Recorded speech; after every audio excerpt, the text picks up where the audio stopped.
The millionaire destroyed her life. Years later, she returned with a child, and a secret so painful it brought him to his knees in front of everyone. "Hi, my beautiful, precious, irreplaceable family. It's your Mr. Peter. Before anything else, let me speak a prayer over your life, not just with words, but with love that aches to reach you. I pray your soul feels held tonight, gently, tenderly, truly, that peace flows into every quiet place inside you where you've been hurting in silence. That love returns to your heart in ways so soft, so unexpected, it feels like grace. I pray your fears shrink in the light of hope, and your loneliness dissolves in the truth that you are never alone. May every tear you've cried water something beautiful that's about to grow. You are not forgotten. You are not invisible. You are deeply, endlessly, unconditionally loved. And now, I'm back. Your storyteller, your friend, your brother, the one who loves you in ways only your heart can understand, has returned. There's a truth I've never spoken out loud. Only Binta knew. The night I stepped away from storytelling, I cried like a child. Because losing this connection with you felt like losing a part of my soul. But we're still here. This isn't just a channel. This is our home. This is our love story. So I ask you, with every beat of my heart, let's rise again, together. Like this video, leave a comment, share it with someone you care about. Let's show YouTube and the world we are not just numbers. We are one unshakable family. And please, my beautiful people, don't leave the story in the middle. Every second I wrote was a gift for you. If you walk away early, a piece of my heart walks away with you. Let's finish this story together, just like we've always done. With all my love, always and forever, your Mr. Peter. There are three kinds of men in this world: those who choose love, those who choose money, and those who think they can have both without paying the price. The letter arrived on a Tuesday that smelled like snow and regret, delivered by a courier who wouldn't meet Wanda's eyes. She recognized the handwriting before she saw the return address, Christopher's careful script, the same penmanship that had once written love letters, now reduced to legal communications. Avon looked up from her calculus homework at the kitchen table, her 18-year-old intuition sharp as her grandmother's. College acceptance letter. Something like that, Wanda said, slipping the envelope into her apron pocket. Some truths required careful timing, and this one had waited 10 years. It could wait until after dinner. But as she watched her daughter, their daughter, bend back over equations that would soon carry her to MIT, Wanda's mind traveled backward to another Tuesday, another letter, another choice that had changed everything. 18 years earlier.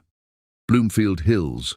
The champagne flutes caught Detroit's winter sunset like crystal promises, each bubble rising towards surfaces that would never be touched.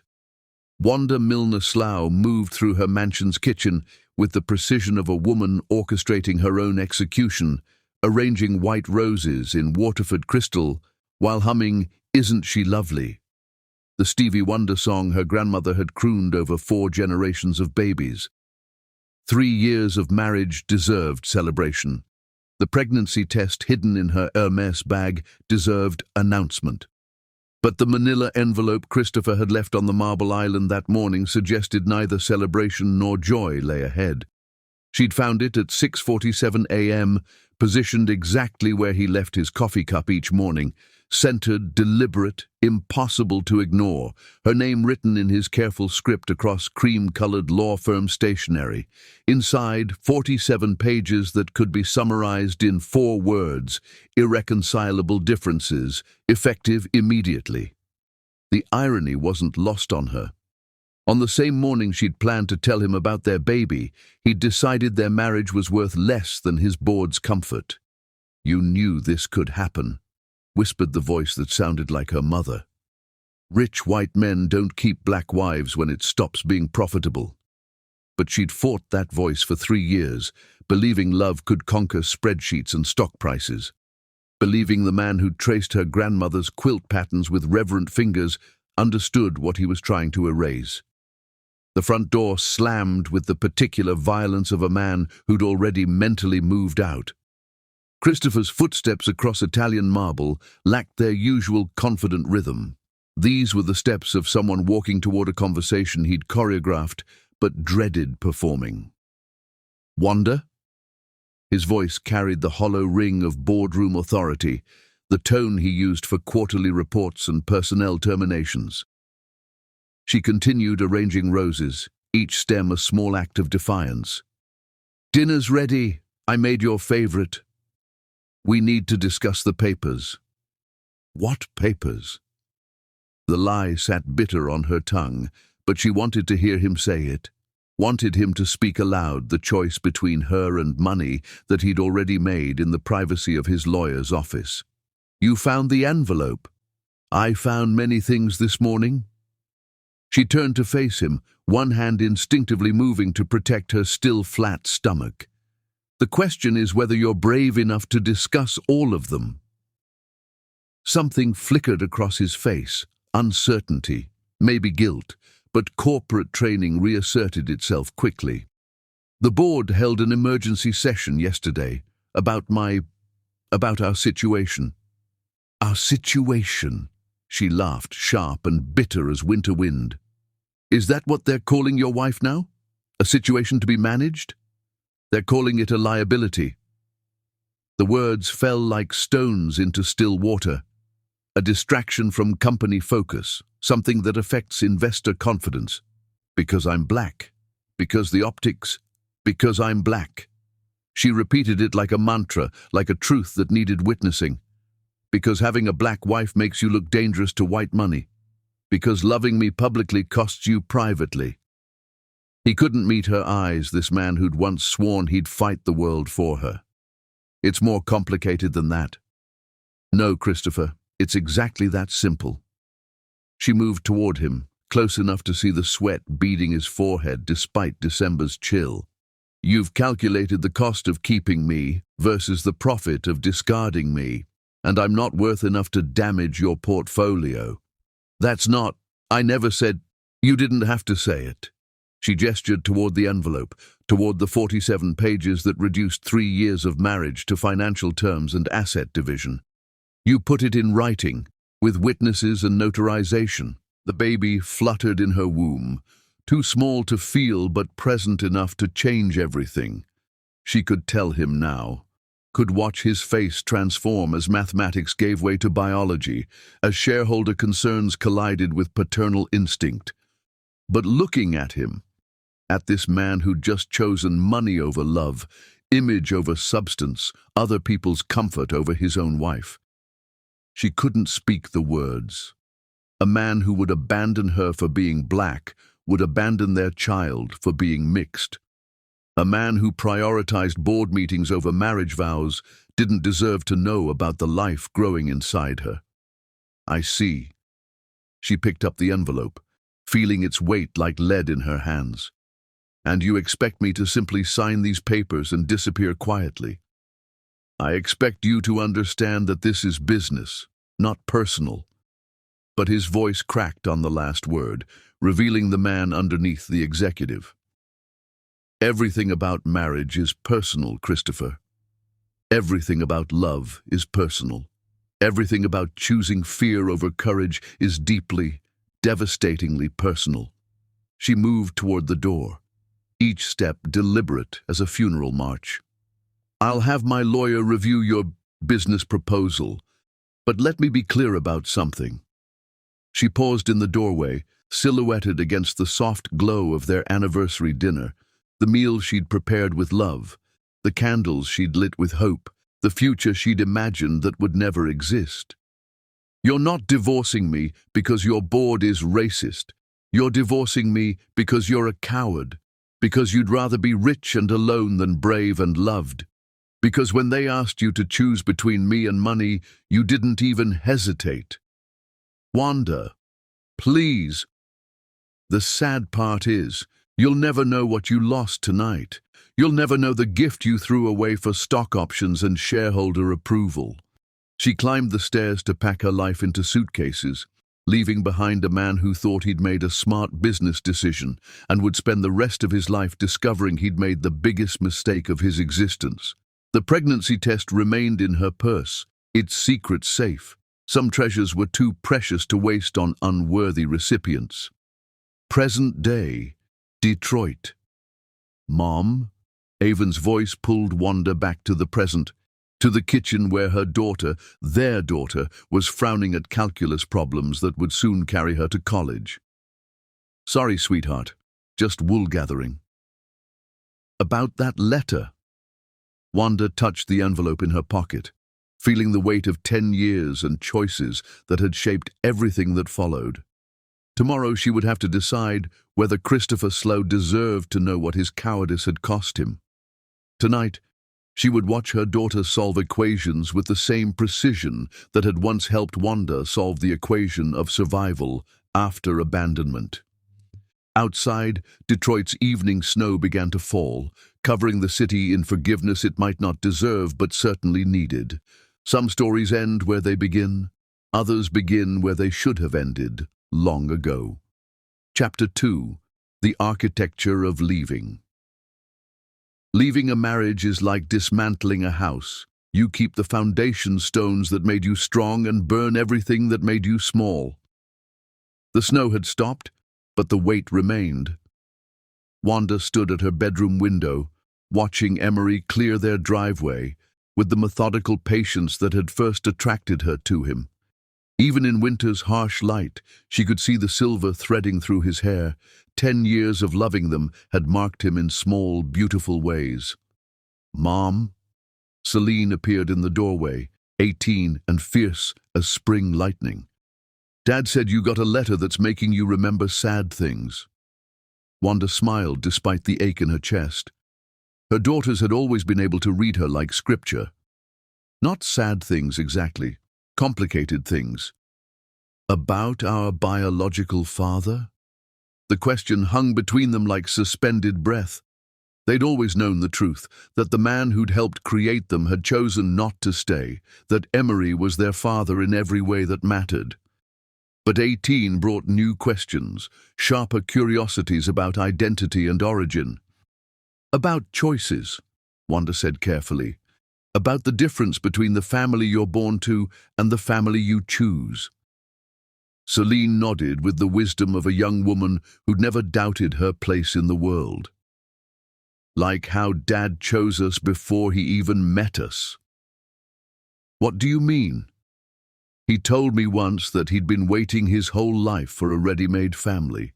Said some people spend years trying to create something perfect, but he got to walk into something that was already whole." Wanda's throat tightened. Even after all these years, Emery could surprise her with the depth of his understanding. "The letter," Celine continued.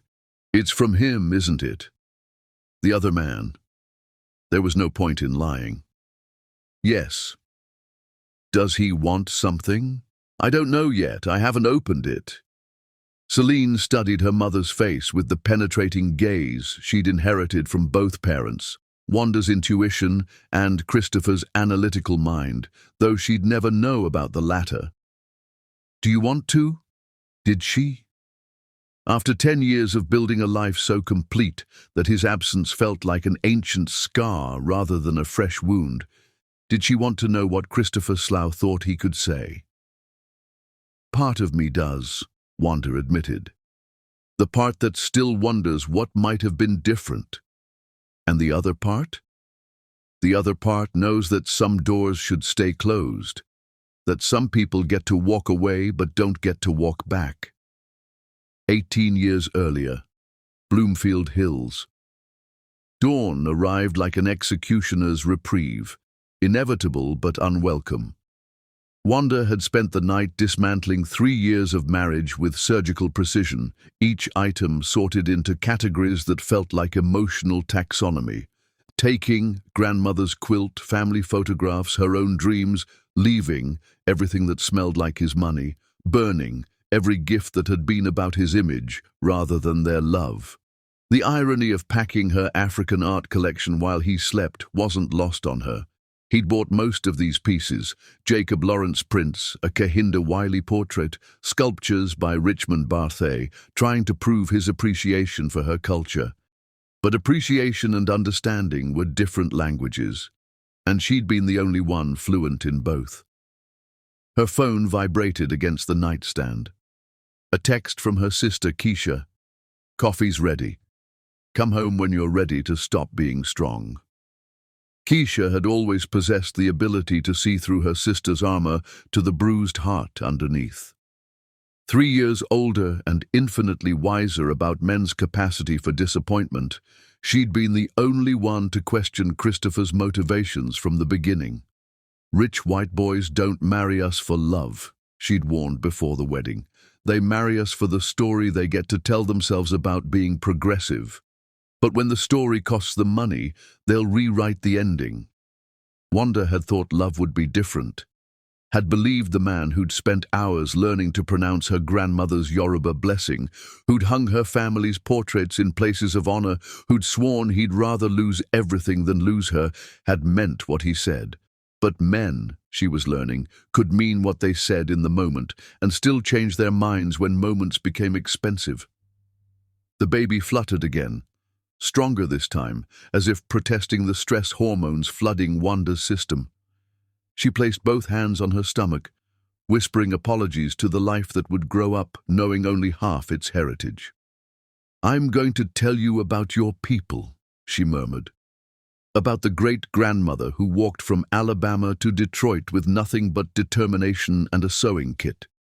About the grandfather who built houses with his hands and refused to bow to any man. About the women who raised children and businesses and hell when necessary." She wouldn't tell this child about shareholders and board meetings, about love that came with price tags and conditions. Some stories were inheritance, others were cautionary tales. The sound of Christopher's shower running meant her time was limited. He'd emerge with wet hair and corporate armor, ready to discuss logistics and transition timelines, as if their marriage was a failed merger rather than a broken promise. But first, she had a ritual to complete. In the kitchen, she removed every trace of the anniversary dinner she'd prepared with such hope. The herb-crusted lamb went down the disposal in pieces, each grinding sound a small satisfaction. The chocolate soufflé followed, then the wine she'd chosen to toast their future.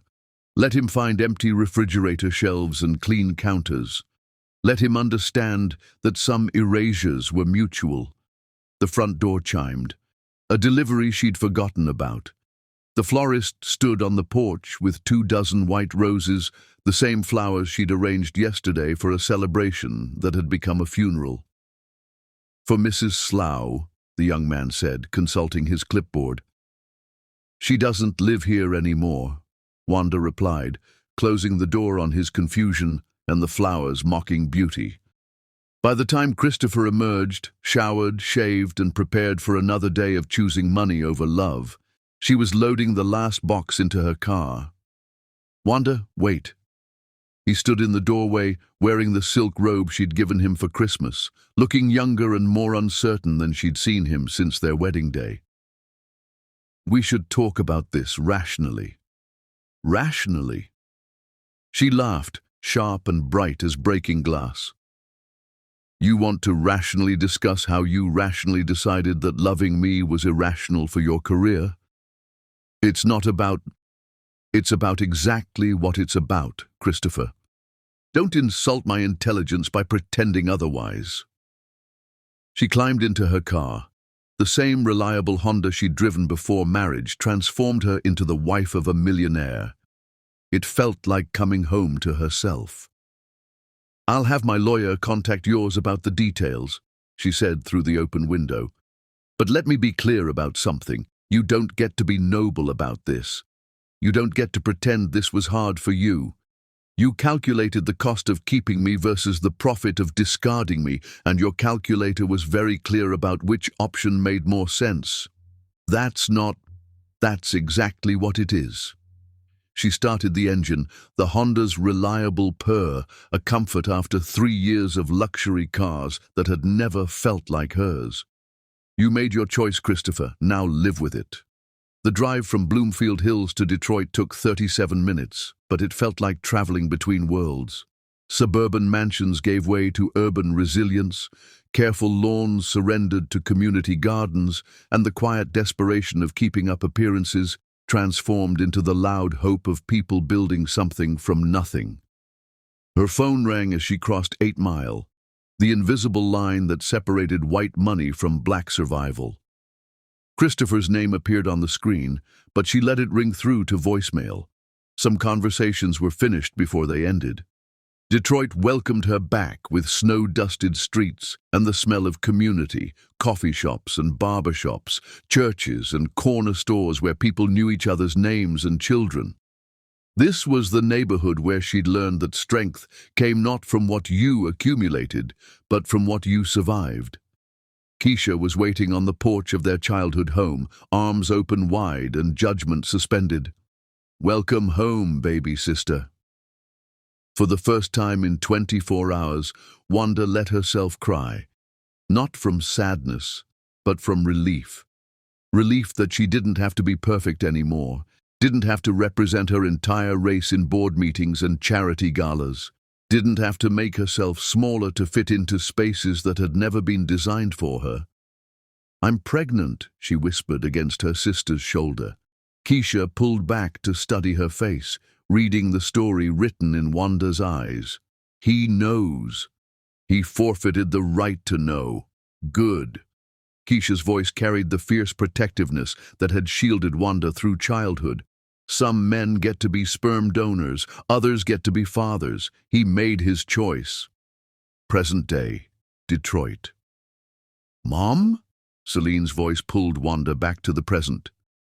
"You're smiling." "Am I?" "The same way you smile when you watch Dad shovel snow, like you're remembering something beautiful."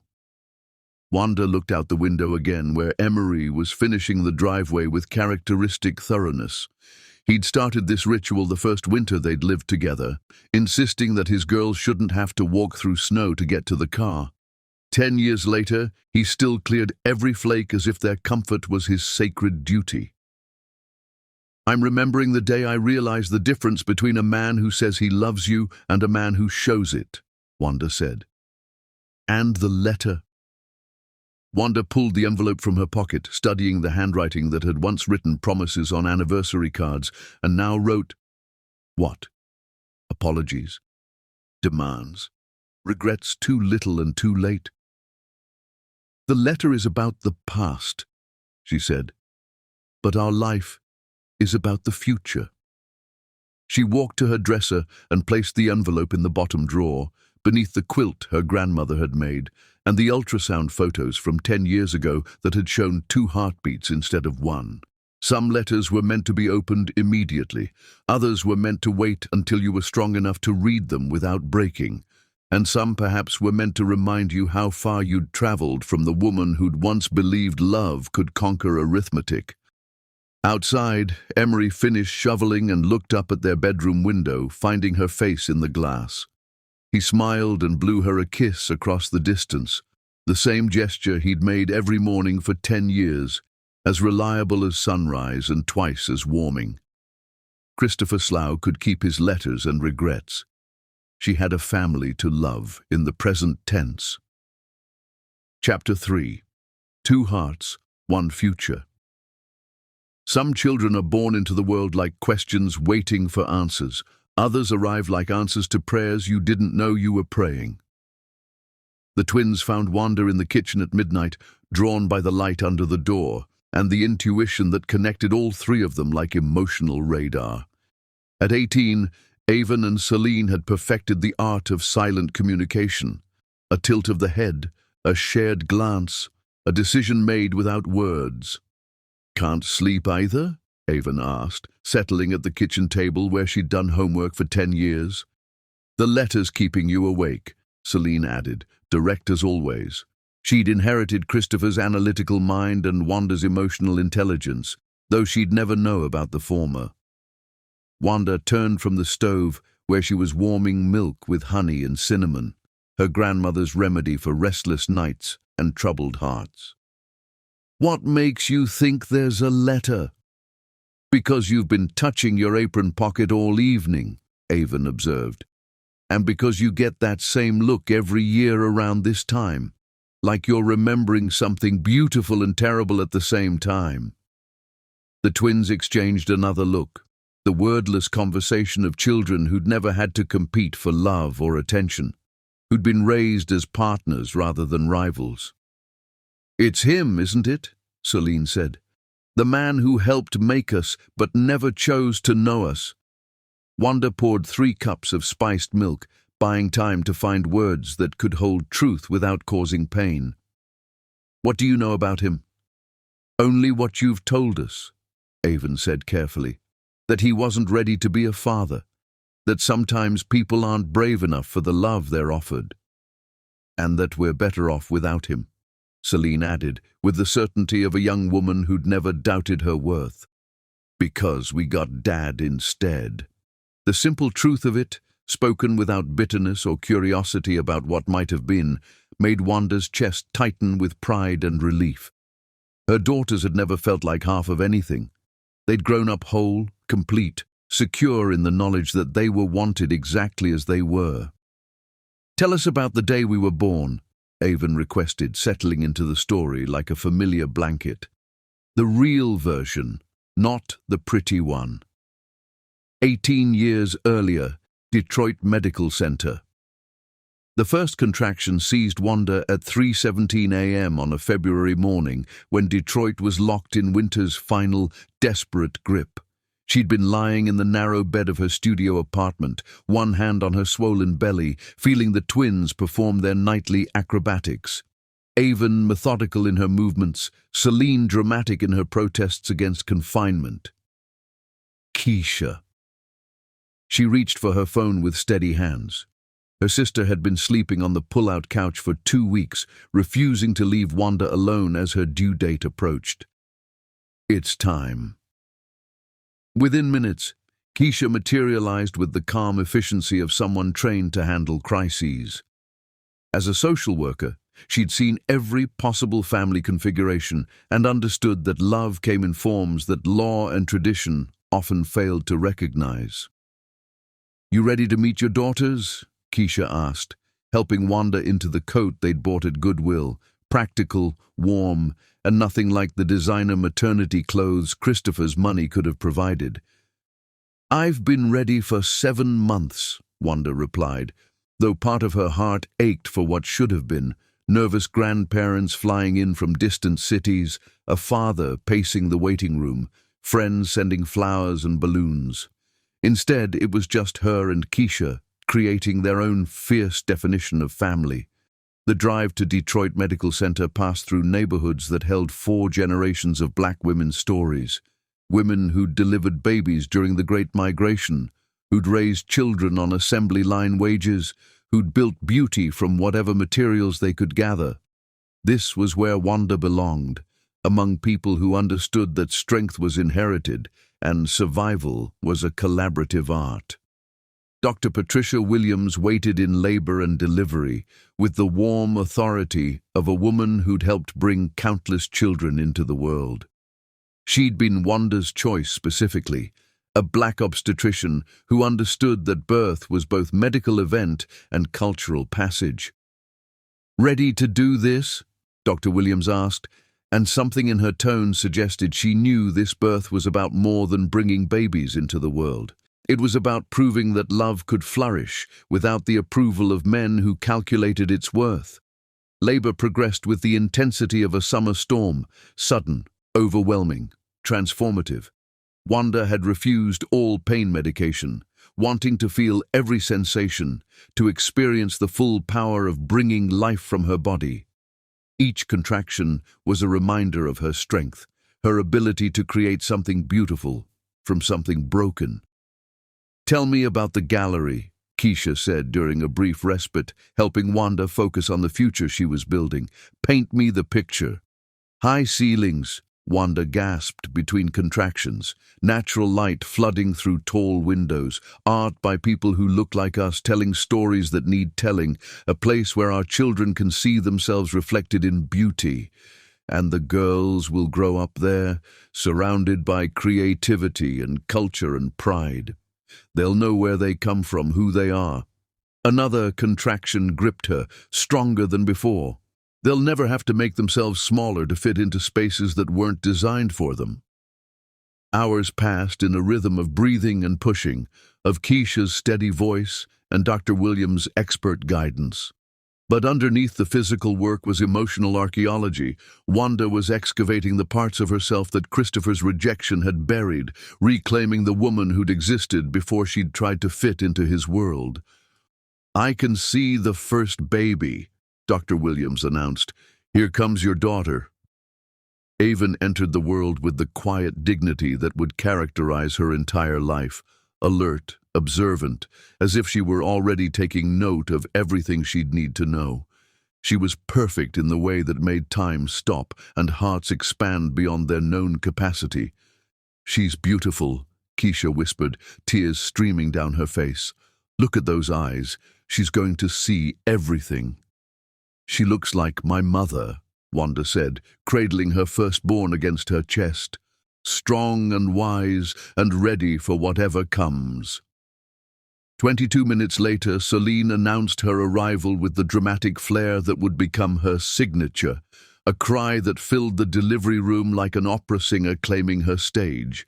Where Avon was contemplative, Celine was expressive, her tiny fists waving as if she were already prepared to fight for her place in the world. "Twins," Dr. Williams said, placing Celine beside her sister on Wanda's chest. "Two beautiful, healthy girls." Looking down at her daughters, Wanda felt a completeness that had nothing to do with Christopher's absence and everything to do with their presence.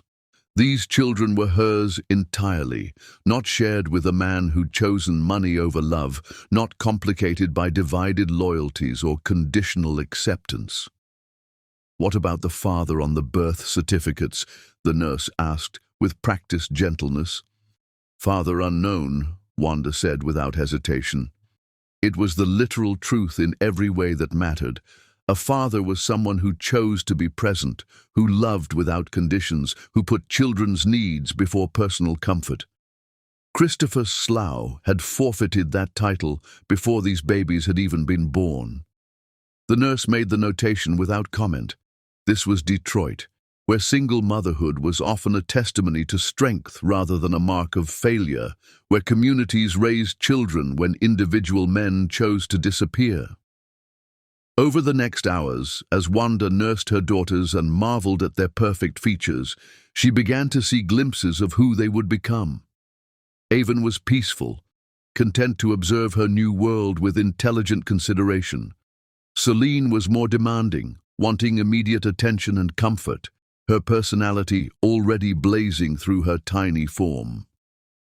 "They're going to be extraordinary," Keisha said, gently stroking Avon's cheek while Celine fussed for more milk.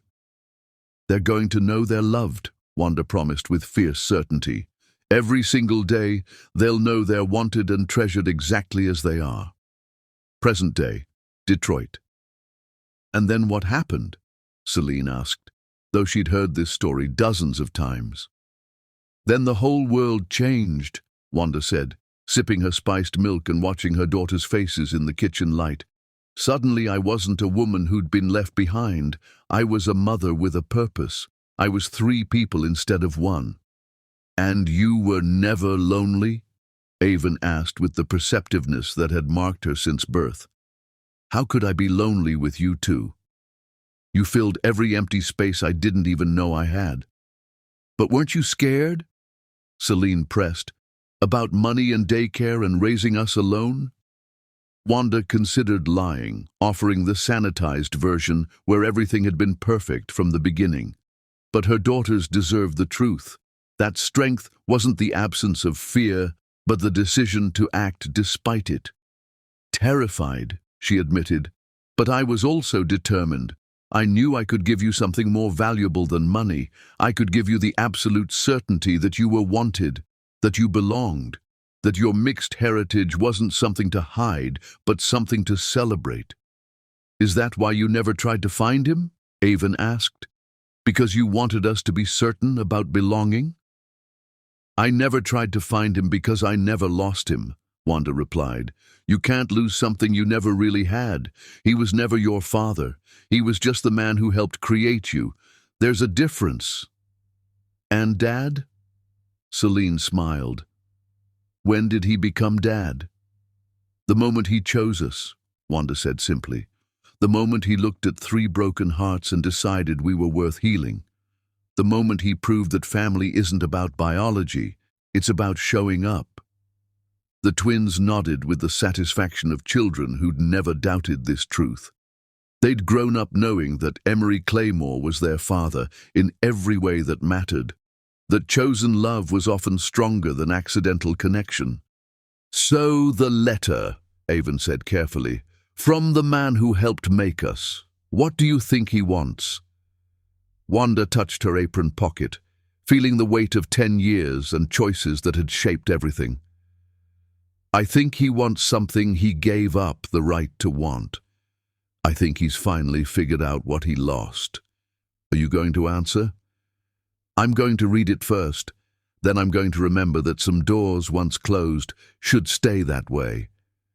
She stood to rinse her cup, her decision crystallizing like the snow falling outside. And then I'm going to keep living the life I built from the ashes of his cowardice. Good, Celine said with characteristic directness, because we have Dad, and we have you, and we have each other. We don't need anything else. Avon nodded agreement, then added with a wisdom beyond her years, besides, the best parents are the ones who choose you every day, not the ones who just happen to make you. Outside, Detroit slept under its blanket of snow, the city dreaming its dreams of resurrection and renewal. Inside, 3 women who'd been born from abandonment but raised on love continued the conversation that would last their lifetimes. About belonging, about choosing family, about the difference between men who father children and men who raise them. Some stories begin with loss. Others begin with the decision to turn loss into strength, abandonment into independence, broken promises into unbreakable bonds. Christopher Slough's letter could wait until morning. Tonight belonged to the family he'd never deserved to know. Chapter 4. The language of chosen love. Real love doesn't announce itself with grand gestures. It whispers itself through 1,000 small choices spoken in the dialect of daily devotion. Sunday morning arrived with the ritual precision that had anchored the Claymore family for 8 years. Wanda stood at her grandmother's cast-iron stove, stirring grits with the wooden spoon that had fed 4 generations of strong black women, while Detroit's church bells called the faithful to worship they'd attend later. But first, there was this, the sacred space of family breakfast, where love was spoken in the language of brown butter and perfectly seasoned eggs. "Mom, you're humming Stevie Wonder again," Celine observed from the table where she was supposed to be reviewing her college application essays, but was instead building abstract sculptures from her orange slices. At 18, she'd retained the creative restlessness that had marked her since birth. "Isn't she lovely?" Avon identified without looking up from her calculus textbook. Even during family breakfast, she absorbed knowledge like a sponge, her mind already reaching toward the MIT acceptance letter that would arrive any day. "You always hum it when you're thinking about the day we were born."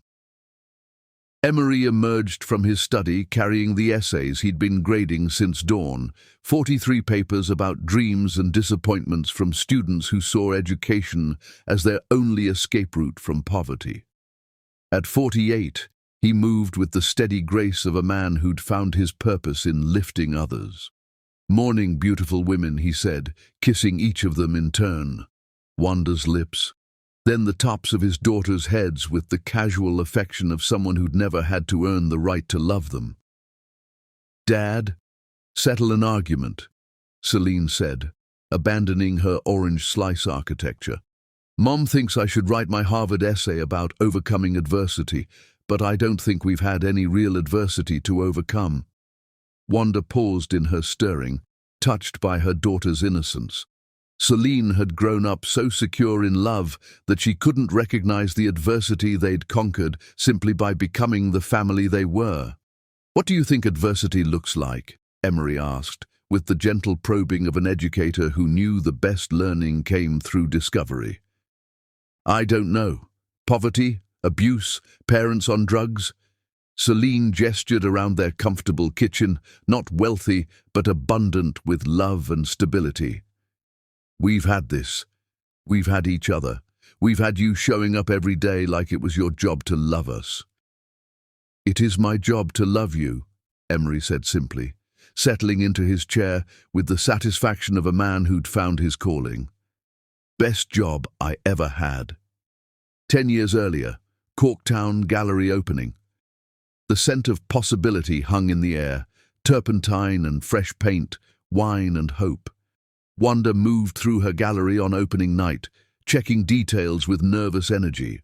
The Millionaire Gallery occupied a converted warehouse in Corktown, all exposed brick and soaring ceilings. 5 years of planning, 3 years of renovation, every dollar invested in creating something that had never existed, a space where black art could be celebrated. "Mama, can we touch the sculptures?" 8-year-old Avon asked, standing before a bronze piece with reverence. "This one, yes," Wanda said, guiding her daughter's hands to the smooth curves. "Art isn't always meant to be distant." "Wanda Milner?" She turned to find a tall black man with kind eyes and professor's posture. "It's Claymore now. And you are?" "Emery Claymore," he said with a smile. "No relation. Though if I were going to share a name with someone, I couldn't have chosen better." They talked for hours as the crowd thinned and the twins fell asleep on the vintage couch. Their conversation flowed from art to education to the shared belief that children deserved to see themselves reflected in excellence. "I should get them home," Wanda said finally. "Let me help," Emery offered, and something in his tone suggested he meant more than carrying sleeping children. Present day. "So what was it about Dad that made you trust him?" Avon asked, bringing Wanda back to the present where eggs were getting cold and Sunday was waiting to unfold. "He saw you first," Wanda said, serving breakfast with the automatic grace of someone who'd performed this ritual thousands of times. "Before he even really saw me, he saw you too. He talked to you like you mattered, like your opinions were important." "Most people don't do that with kids," Celine observed with the wisdom of someone who'd experienced both dismissal and respect. "Most people see children as interruptions to adult conversation," Emery agreed, cutting his eggs with characteristic precision. "But children are the point of adult conversation. Everything we do, everything we build, it should be for them." "Is that why you became a principal?" Avon asked. "To build things for kids?" "I became a principal because I believe education is the most radical act of love," Emery replied.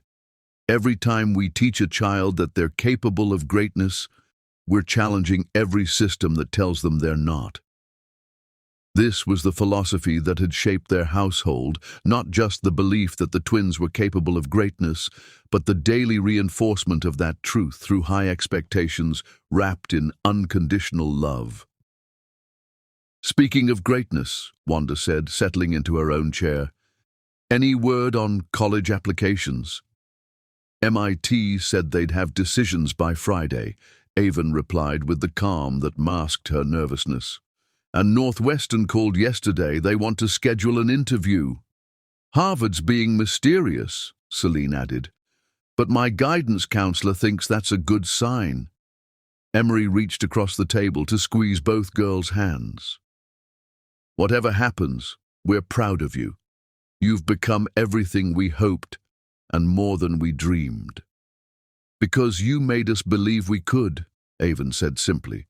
From the very beginning, you acted like our success was inevitable." "Because it was," Wanda said. "Not because success was guaranteed, but because you were raised to understand that failure isn't about falling down, it's about not getting back up."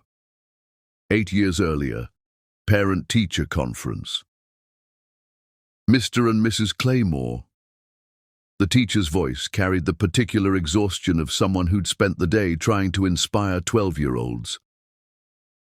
"Thank you for coming." Emery and Wanda sat in the tiny plastic chairs that made every adult feel like they were being punished, waiting to hear about Soline's latest creative interpretation of assignment requirements. "Soline is—" Mrs. Rodriguez paused, clearly searching for diplomatic language. "Exceptionally bright. But she has very strong opinions about how learning should happen." "What did she do this time?" Wanda asked with the resignation of a mother who loved her daughter's spirit, but occasionally wished it came with an off switch.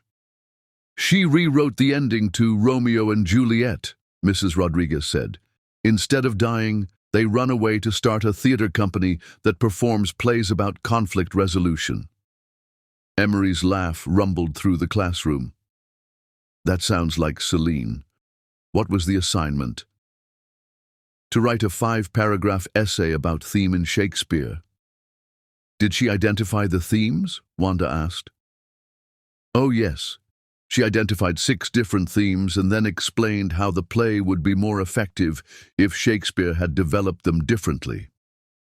Mrs. Rodriguez pulled out Celine's paper, covered in red ink but also adorned with a large A+.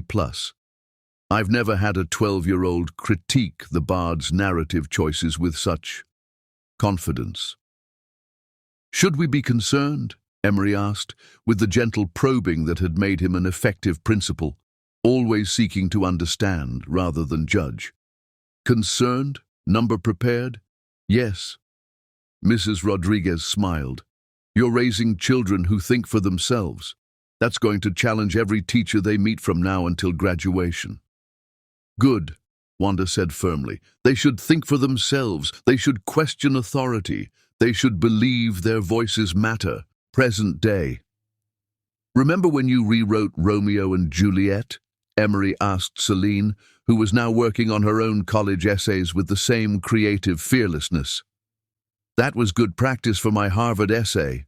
Celine grinned. "I'm writing about how traditional narratives fail young women by teaching them that love requires sacrifice instead of growth." "And you, Avon?" Wanda asked. "What's your MIT essay about?" "The mathematics of social justice," Avon replied. "How data analysis can identify systemic inequities and engineering can design solutions." Emery's smile could have powered the entire neighborhood. "My brilliant daughters, changing the world one essay at a time." "We learned from the best," Avon said, gesturing around the kitchen that had been the center of their education, in love, justice, and possibility. "You learned from each other," Wanda corrected. "I just provided the space and the snacks." "And Dad provided the guidance and the grading," Celine added, nudging Emery's shoulder affectionately. "I provided the love," Emery said simply. "Everything else was just details." The simple truth of it hung in the air like a blessing.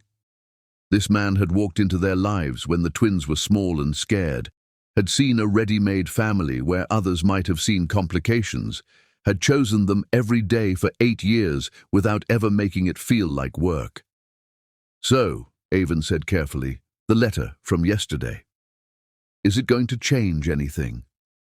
Wanda considered the question while watching her family around the table, the man who'd chosen to be their father, the daughters who'd grown up secure in love, the life they'd built together from intention rather than accident.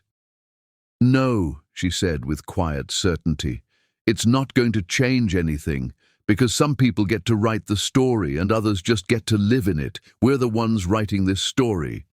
"Good," Celine said, raising her orange juice like a toast, "because this is the only story I want to be in." They clinked glasses, orange juice and coffee, the simple sacrament of a family that had learned the difference between love that costs and love that gives, between men who father children and men who raise them, between the family you're born to and the family you choose to become.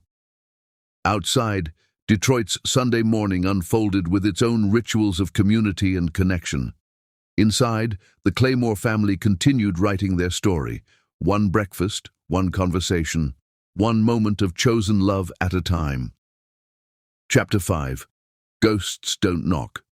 The past doesn't arrive with warning bells or dramatic music. It walks through your door wearing an expensive suit and carrying regrets too heavy for any one man to bear. Present-day Detroit. The Renaissance Tech Conference had been Christopher Slough's idea of penance, returning to the city where he'd made the worst decision of his life to lecture venture capitalists about innovation through adversity. The irony wasn't lost on him that he was teaching others to embrace risk while standing in the place where his own cowardice had cost him everything that mattered. Detroit had transformed itself while he'd been building his empire. The downtown core hummed with startups and coffee shops, young professionals who saw possibility where he'd once seen only problems. The city had learned to resurrect itself from abandonment, a lesson he was still struggling to master. He walked without destination, letting muscle memory guide him through streets that held the ghost of his marriage. The restaurant where he'd first told Wanda he loved her now housed a gallery featuring local artists. The theater where they'd shared their first date had become a community center offering job training and childcare. Everything had been rebuilt, reimagined, given new purpose. Everything except him. His phone buzzed with emails from his Chicago office, reminders of board meetings and investment opportunities that had once felt urgent, but now seemed like elaborate games played by people who'd forgotten what they were playing for. At 52, Christopher had accumulated wealth that could buy almost anything, except the ability to undo the choice that had made accumulating it pointless. That's when he saw it. Millionaire Gallery, in elegant script across a converted warehouse window, and beneath it, celebrating the African diaspora through contemporary art. His ex-wife's dream made manifest. Through the expansive windows, he could see her moving with the same grace he remembered, hanging a piece by an artist whose work pulsed with life and color, everything their sterile marriage home had never been. But this wasn't the broken woman who'd left his house 10 years ago. This was a queen surveying her kingdom, confident and radiant and completely transformed. She wore her natural hair in intricate braids that framed her face like a crown, and her movements had the assured quality of someone who'd found her purpose and claimed it completely. The gallery buzzed with visitors, families with children, couples discussing technique, older black women nodding approval at pieces that told their stories. Then he saw them. Two young women, clearly college-aged, moving through the space with easy familiarity. One was methodical in her observation, studying each piece with scientific precision. The other was more expressive, gesturing animatedly as she explained something to a younger visitor. They both had his eyes. Christopher's knees buckled slightly as mathematical certainty crashed into emotional devastation. The timeline was undeniable. These young women would be exactly the right age, born exactly when they would have been born if Wanda had been pregnant during their divorce proceedings. His daughters. The children he'd never known existed, grown into magnificent young women who moved through the world with the confidence of people who'd never doubted their worth. The methodical one looked up from a sculpture and met his gaze through the glass. For a moment, time crystallized into recognition that went deeper than logic. She tilted her head slightly, studying him with the same analytical intensity he'd brought to every problem he'd ever solved. Then Wanda appeared beside her, following her daughter's gaze to the window where Christopher stood frozen like a man witnessing his own resurrection. Their eyes met across 10 years and the width of the street. He saw recognition, calculation, and something that might have been pity cross her features before her expression settled into polite neutrality. She walked to the gallery door and opened it just wide enough for conversation. "Christopher." Her voice carried the same melodic quality he remembered, but tempered now with steel. "You seem to be lost." It wasn't a question. She was telling him, with perfect politeness and absolute finality, that he didn't belong in this space she'd created. Wanda. Her name felt foreign after 10 years of silence. I had no idea this was yours." "It is." Pride resonated in those two words, not defensive pride, but the quiet satisfaction of someone who'd turned dreams into reality through will and work. The expressive daughter appeared behind Wanda, studying Christopher with frank curiosity. "Mom? Is everything okay?" "Mom." The word hit him like a physical blow, followed immediately by the realization that this young woman, his daughter, was protecting her mother from a stranger she instinctively distrusted. "Everything's fine, sweetheart," Wanda said, without taking her eyes off Christopher. "Just someone who took a wrong turn." "Actually," the methodical daughter joined them, "weren't you speaking at the tech conference?" "Christopher Slough Industries." She knew his name. His daughter knew his name, but only as a businessman, a stranger whose success had made the news. The irony was devastating. "You know who I am?" he asked, hating how desperate he sounded. "I read about innovative companies," she replied with the matter-of-fact tone of someone discussing the weather. "Your AI platform has interesting applications for social justice data analysis." She was talking about his work with the clinical detachment of a student, discussing a case study, unaware that she was speaking to the man whose DNA she carried, whose intelligence she'd inherited, whose abandonment had shaped her entire existence. "I should go," he said, though every cell in his body screamed to stay, to find some way to extend this accidental connection. "Yes," Wanda agreed, gently but firmly. "You should." The door closed with a soft click that sounded like a funeral bell. Through the window, he watched his daughters return to their lives, the methodical one resuming her study of the sculpture, the expressive one continuing her animated conversation with visitors. Neither looked back, but Wanda did. She met his gaze one final time through the glass, and in her eyes he saw everything he'd lost and would never recover. The love of a woman who'd offered him her whole heart, the chance to raise children who might have grown up calling him Dad, the life he could have had if he'd chosen courage over comfort. Then she turned away, returning to the family and community and purpose she'd built from the ashes of his cowardice. That night, Chicago. Christopher sat in his penthouse office at 2 a.m., staring at search results that confirmed what his heart already knew. Social media photos of Wanda with her daughters at gallery openings, school events, family celebrations. The methodical one was Avon, clearly bound for academic excellence. The expressive one was Soline, radiating creativity and confidence, both born in February 10 years ago, 7 months after their divorce. The math was undeniable, devastating, final. Wanda had been pregnant when he'd handed her those divorce papers. She'd been carrying his children when he'd chosen his board's approval over his wife's love. She'd given birth to his daughters while he'd been celebrating the stock bump that came from streamlining his personal brand. His hands shook as he scrolled through image after image of the life he'd forfeited. Birthday parties where another man, tall, kind-faced, clearly beloved, helped them blow out candles.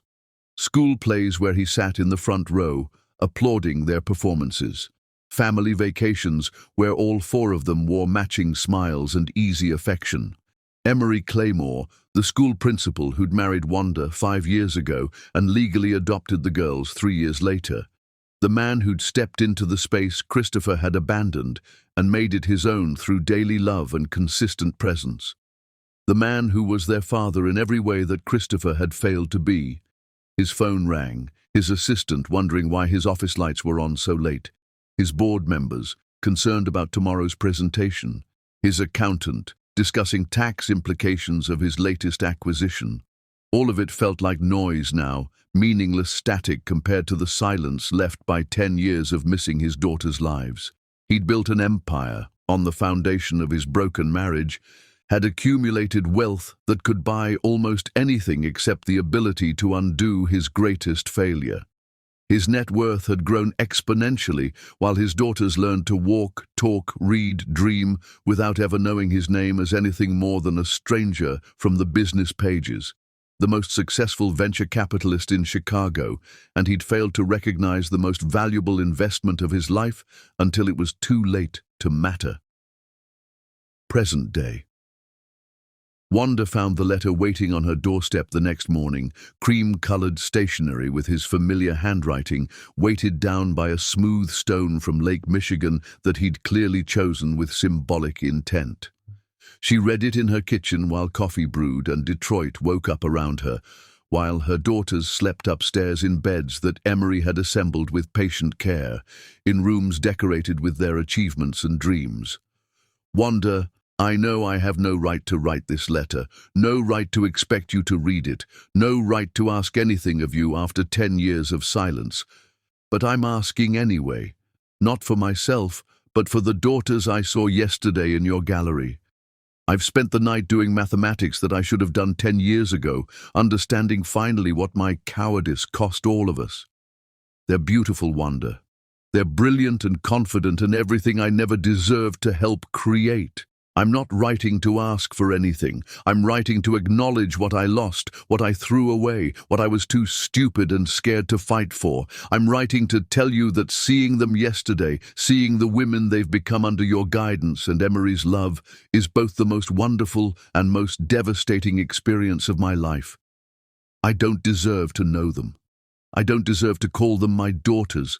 I forfeited those rights when I chose money over love, when I let other people's prejudices matter more than my own family. But I want you to know that they exist in my heart now, that their faces will be the last thing I see before sleep and the first thing I think of when I wake. I want you to know that I understand finally the true cost of the choice I made. I won't contact you again. I won't disrupt the life you've built, the family you've created, the love you found.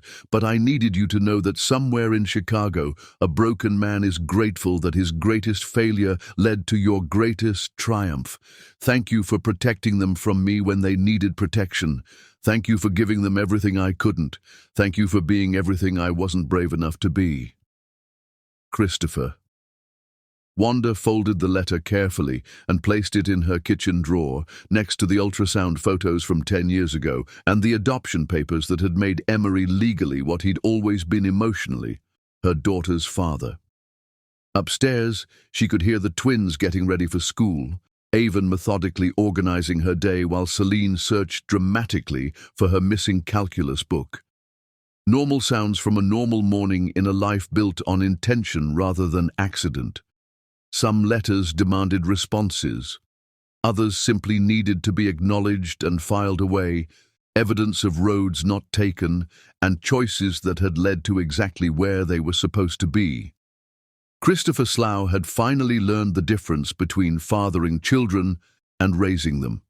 The lesson had come 10 years too late to matter, but perhaps it was never too late for a man to understand the true cost of his choices. She made breakfast for her family, the real one, the chosen one, the one that had been built from love rather than biology, and let the past settle back into the past where it belonged.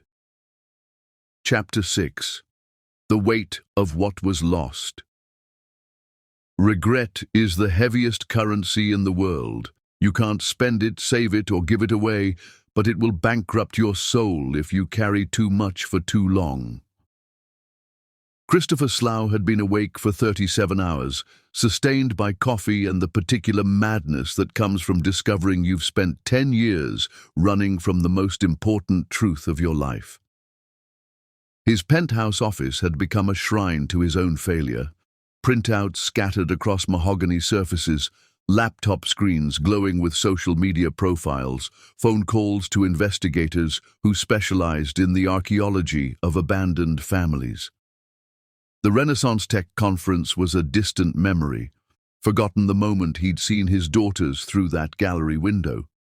The board meeting he'd missed had generated 17 voicemails and 43 emails, all variations on the theme of "Where the hell are you?" But Christopher had found something more important than profit margins and market projections. He'd found the life he could have lived. Detective Vincent Morrison arrived at 3 a.m. with the resigned expression of a man who'd spent 30 years watching wealthy people discover that money couldn't purchase redemption. He carried a thick folder that contained 10 years of Christopher's daughters' lives, reduced to data points and documentation. "You sure you want to know all this?" Morrison asked, settling into the leather chair across from Christopher's desk. "Sometimes ignorance is kinder than knowledge." "I need to know," Christopher said, though his hands shook as he reached for the folder. "I need to understand what I lost." Morrison opened the file with practiced efficiency. Avon Marie Claymore, 18 years old, graduating valedictorian from Cass Technical High School next month, early admission to MIT for biomedical engineering, National Merit Scholar, volunteer tutor, member of the debate team that won state championships 3 years running. Christopher studied the photograph of a young woman who looked like a feminine version of himself. Same analytical eyes, same determined jaw, same way of tilting her head when concentrating. But where his intensity had been driven by ambition, hers seemed motivated by genuine curiosity and desire to help others. "She wants to design prosthetics for children in developing countries," Morrison continued. Her senior project involved creating low-cost 3D printed limbs using recycled materials. At 18, she's already been published in 2 peer-reviewed journals. The words hit Christopher like physical blows. His daughter, and she was his daughter, the resemblance was undeniable, was already changing the world while he'd spent 18 years accumulating wealth for no purpose beyond proving he could. And the other one? Celine Grace Claymore, also 18, they're twins, born 22 minutes apart. Early admission to Harvard for creative writing and social justice. Editor of her school's literary magazine, winner of 3 national poetry competitions, organizer of a community arts program that serves underprivileged kids. The photograph showed a young woman with Wanda's grace and an infectious smile that suggested she'd never met a stranger or faced a problem she couldn't solve through sheer force of personality. "She's written a collection of essays about growing up as a mixed-race woman in Detroit," Morrison added. "Publishers are already interested. At 18, she's got more wisdom about identity and belonging than most people acquire in a lifetime." Christopher closed his eyes, trying to absorb the magnitude of what he'd lost. Not just children, but extraordinary children. Not just daughters, but young women who were already contributing to the world in ways he'd never imagined. "Tell me about their father," he said quietly.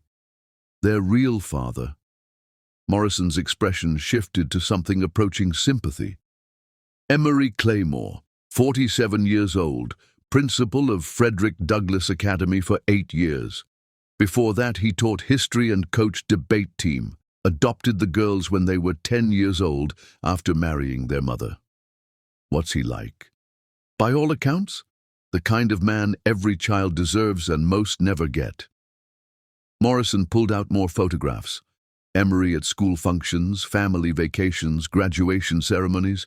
He's never missed a parent-teacher conference, school play, or soccer game. He taught them both to drive, helped them with college applications, walked them through their first heartbreaks. Each detail was a knife wound, precise and devastating. While Christopher had been building his empire, another man had been building relationships with his children. While he'd been accumulating stock options, Emery had been accumulating memories. "The community loves him," Morrison continued relentlessly. Teachers say he transformed the school from a last resort into a place where kids compete to attend. Parents say he knows every student's name and story. The girls worship him. "Show me," Christopher said masochistically. Morrison pulled out a tablet loaded with video clips, Avon's debate team victory where Emery's proud applause was audible from the recording device, Celine's poetry reading where he wiped away tears without shame, family interviews for a local news segment about successful school programs where both girls spontaneously hugged him when asked about their biggest inspiration. "He's their father," Morrison said simply. Not because of biology, but because he chose to be. Every day for 8 years, he chose to be their father. Christopher watched his daughters light up when they talked about Emery, saw the easy affection between them, witnessed the security that came from knowing you were completely loved. Everything he'd forfeited was there in those videos, the bedtime stories he'd never read, the problems he'd never helped solve, the pride he'd never earned the right to feel. "There's more," Morrison said carefully, "about why he came into their lives." "Tell me." Wanda struggled the first few years. Single mother trying to establish her gallery, raising twins while building a business. The community helped, but it was hard, really hard. Christopher's chest tightened. How hard? Food bank hard. Choosing between heat and groceries hard. Working 3 jobs while the twins were in daycare hard. Morrison's voice carried the weight of truths that couldn't be softened. She never asked for help, never reached out to you or your family. Just worked herself nearly to death to provide for those girls. The revelation hit Christopher like a physical assault. While he'd been celebrating his divorce-induced stock surge, Wanda had been struggling to feed their children. While he'd been buying his second home, she'd been choosing between rent and groceries. While he'd been proving to his board that discarding his black wife was good for business, that same wife had been working multiple jobs to support the children he'd never known existed. "She could have contacted me," he said weakly. "Could have asked for support." Could she? Morrison's question carried decades of experience with men who'd abandoned families. "You just divorced her because your board found her existence inconvenient. What made you think she'd trust you with her children's welfare?" The logic was irrefutable and damning. He'd demonstrated that his love came with conditions, that his commitment had price limits. Why would she risk her children's security on a man who'd already proven he'd choose money over family? "When did it get better?" Christopher asked. "When Emery came into the picture. He didn't just marry her, he invested in the gallery, helped establish her business, provided stability for the girls. Within 2 years of their marriage, Wanda was thriving.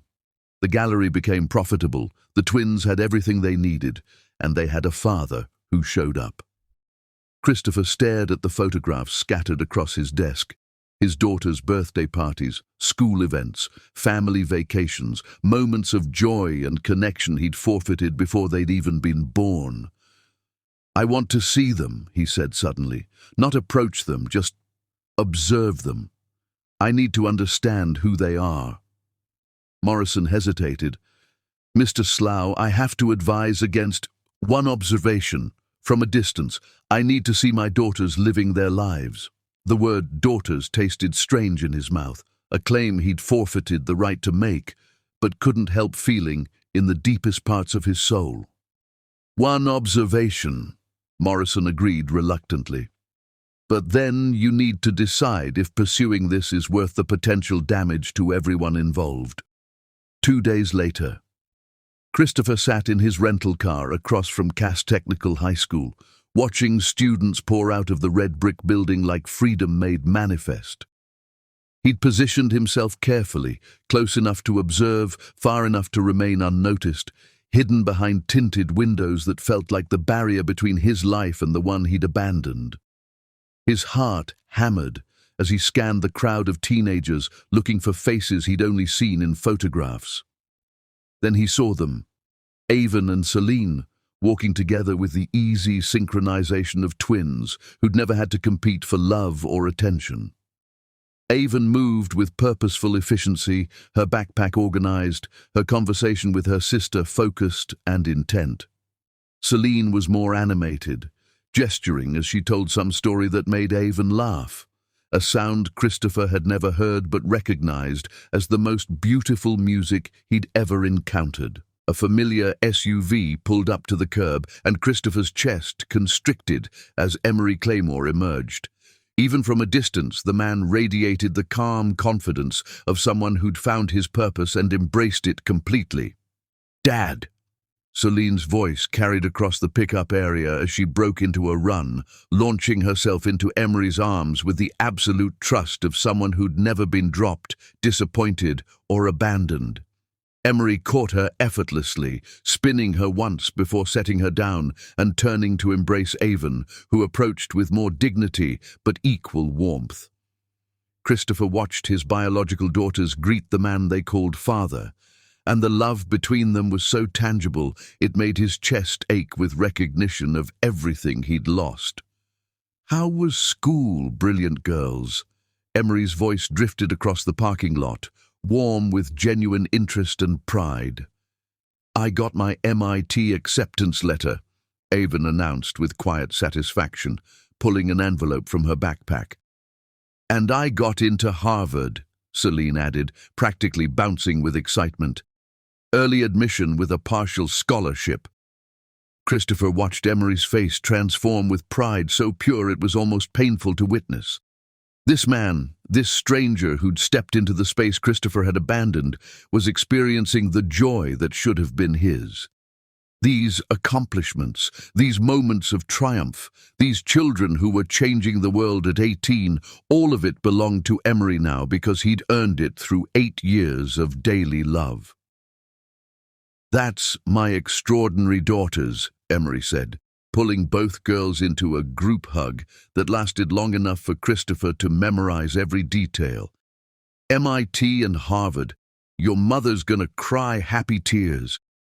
"Good tears, though," Avon clarified with the slight smile that reminded Christopher painfully of himself at her age. "The best tears," Emery agreed.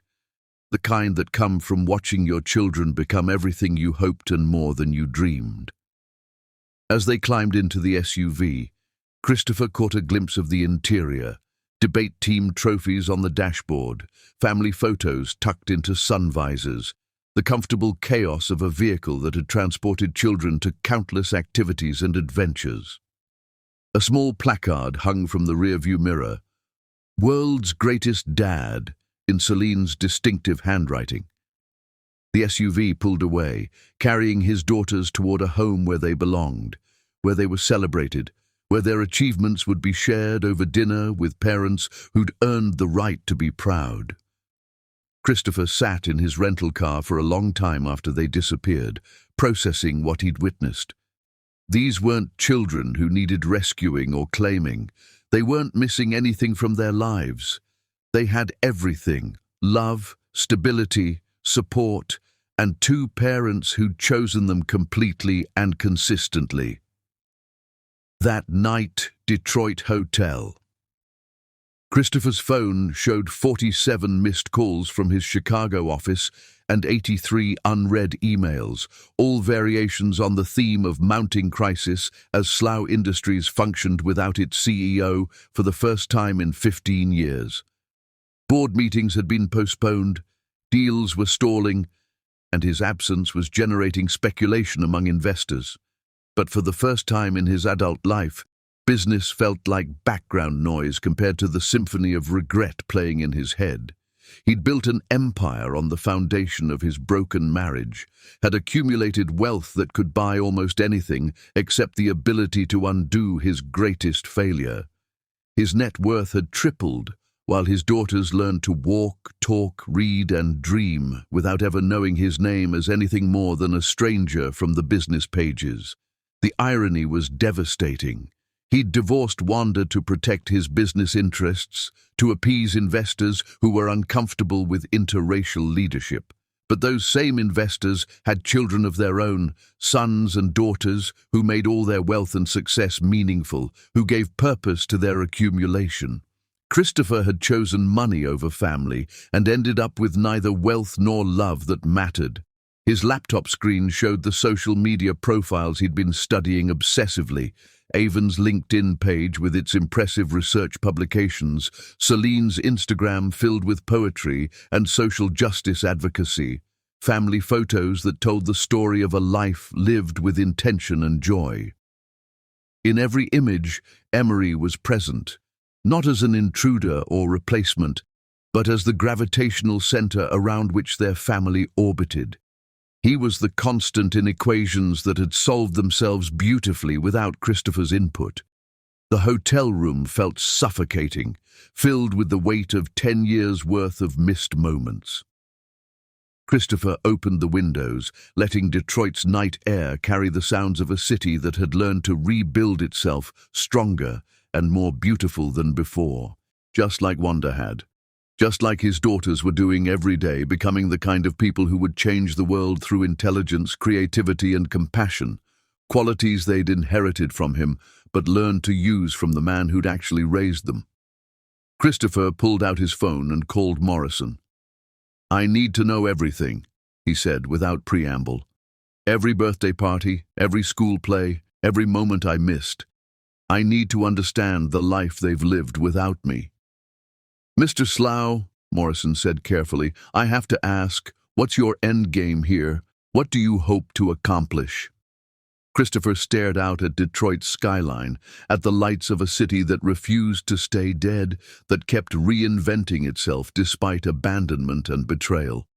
"I don't know," he admitted. "Maybe I just need to understand the true cost of the choice I made. Maybe I need to see what love looks like when it's not conditional on profit margins and shareholder approval.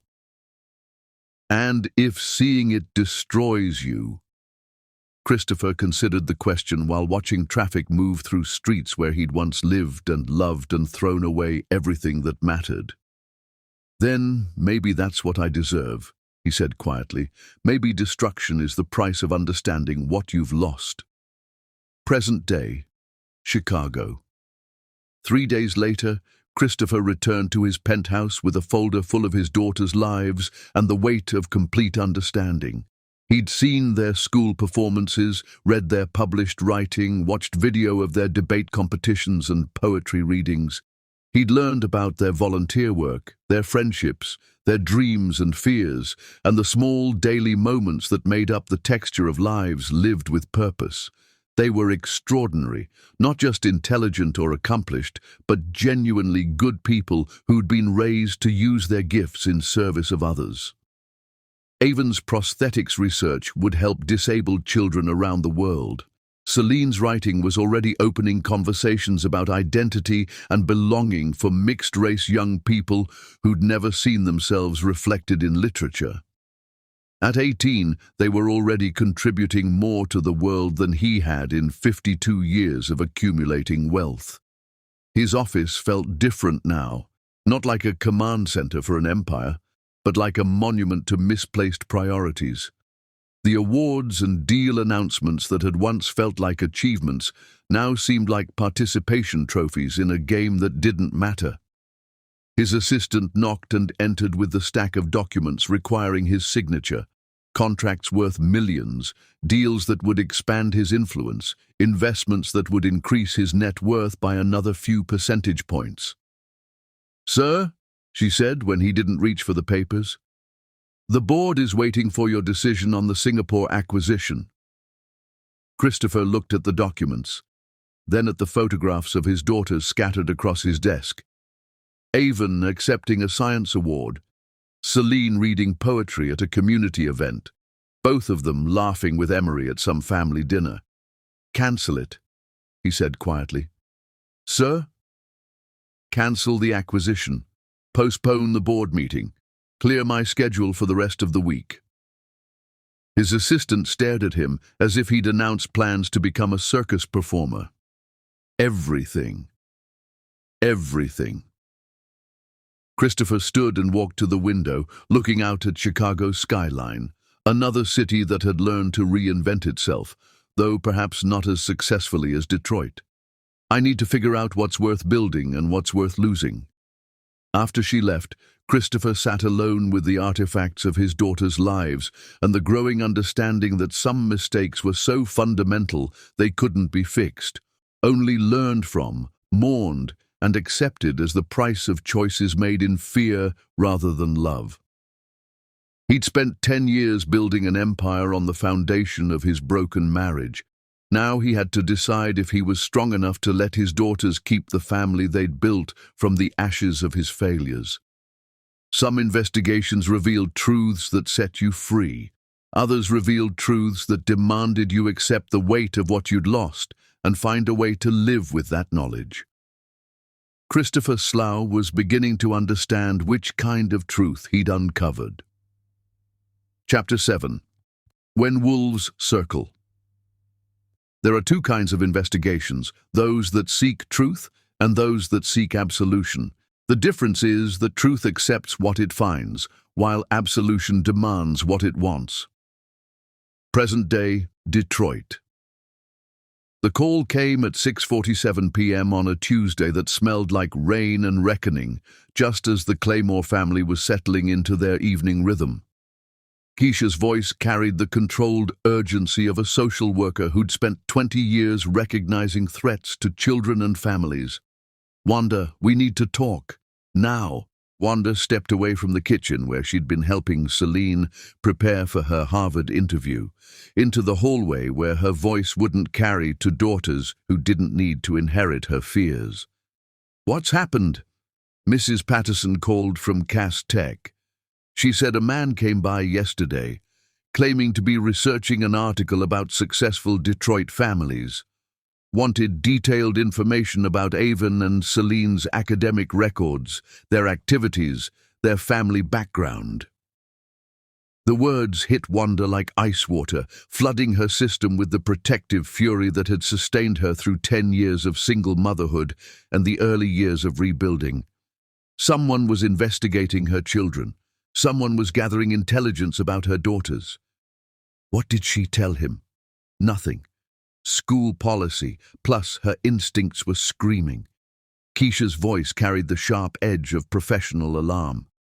She asked around. He's been to the dance studio where Celine took classes as a kid, the debate team coordinator, even tried to talk to some neighbors. Professional job, but sloppy in the way desperate people get sloppy. Wanda closed her eyes, seeing the pattern with terrible clarity. Christopher hadn't just discovered their existence, he was building a case, gathering evidence, preparing for what? Custody battles, contact demands, the systematic disruption of the life they'd built without him. "Mom?"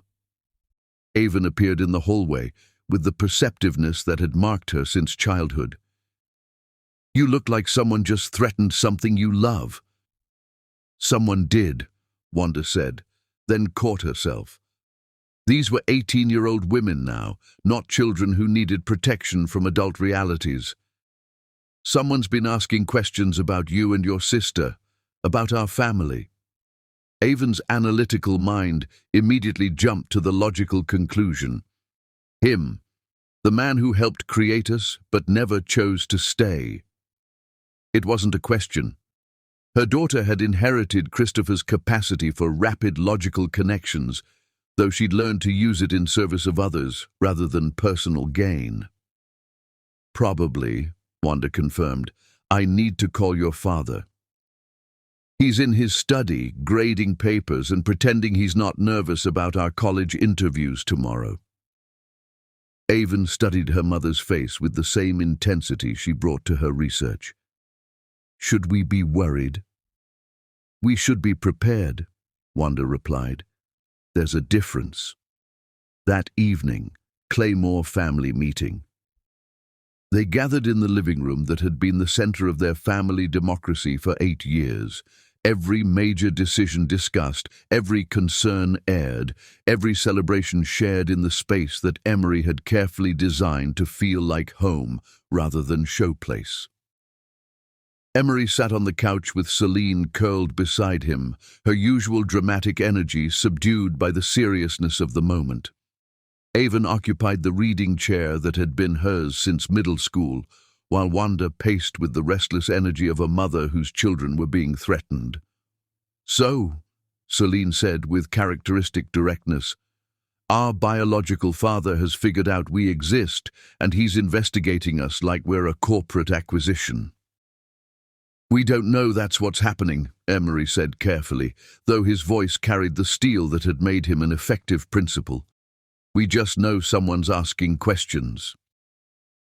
"Come on, Dad," Avon said gently. "We're 18, not 8.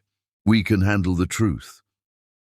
Emery and Wanda exchanged the look that had sustained their marriage through 8 years of raising brilliant, strong-willed daughters, a mixture of pride, protection, and the recognition that their children were becoming adults who deserved respect along with love. "Your mother received a letter," Emery said, "from Christopher Slough. He's realized certain truths about timing and biology." "And now he wants to play father," Celine said, with the cutting insight that her poetry was famous for. 10 years too late and 18 years too selfish. "What does he want?" Avon asked, approaching the problem like the engineering challenge it was. "What's his objective?" Wanda pulled the letter from her pocket. She'd been carrying it like evidence of a crime, proof of her own good judgment in never trusting this man with her children's hearts. "He says he doesn't want anything," she said. "He says he just wanted me to know that he understands what he lost." "But you don't believe him," Celine observed.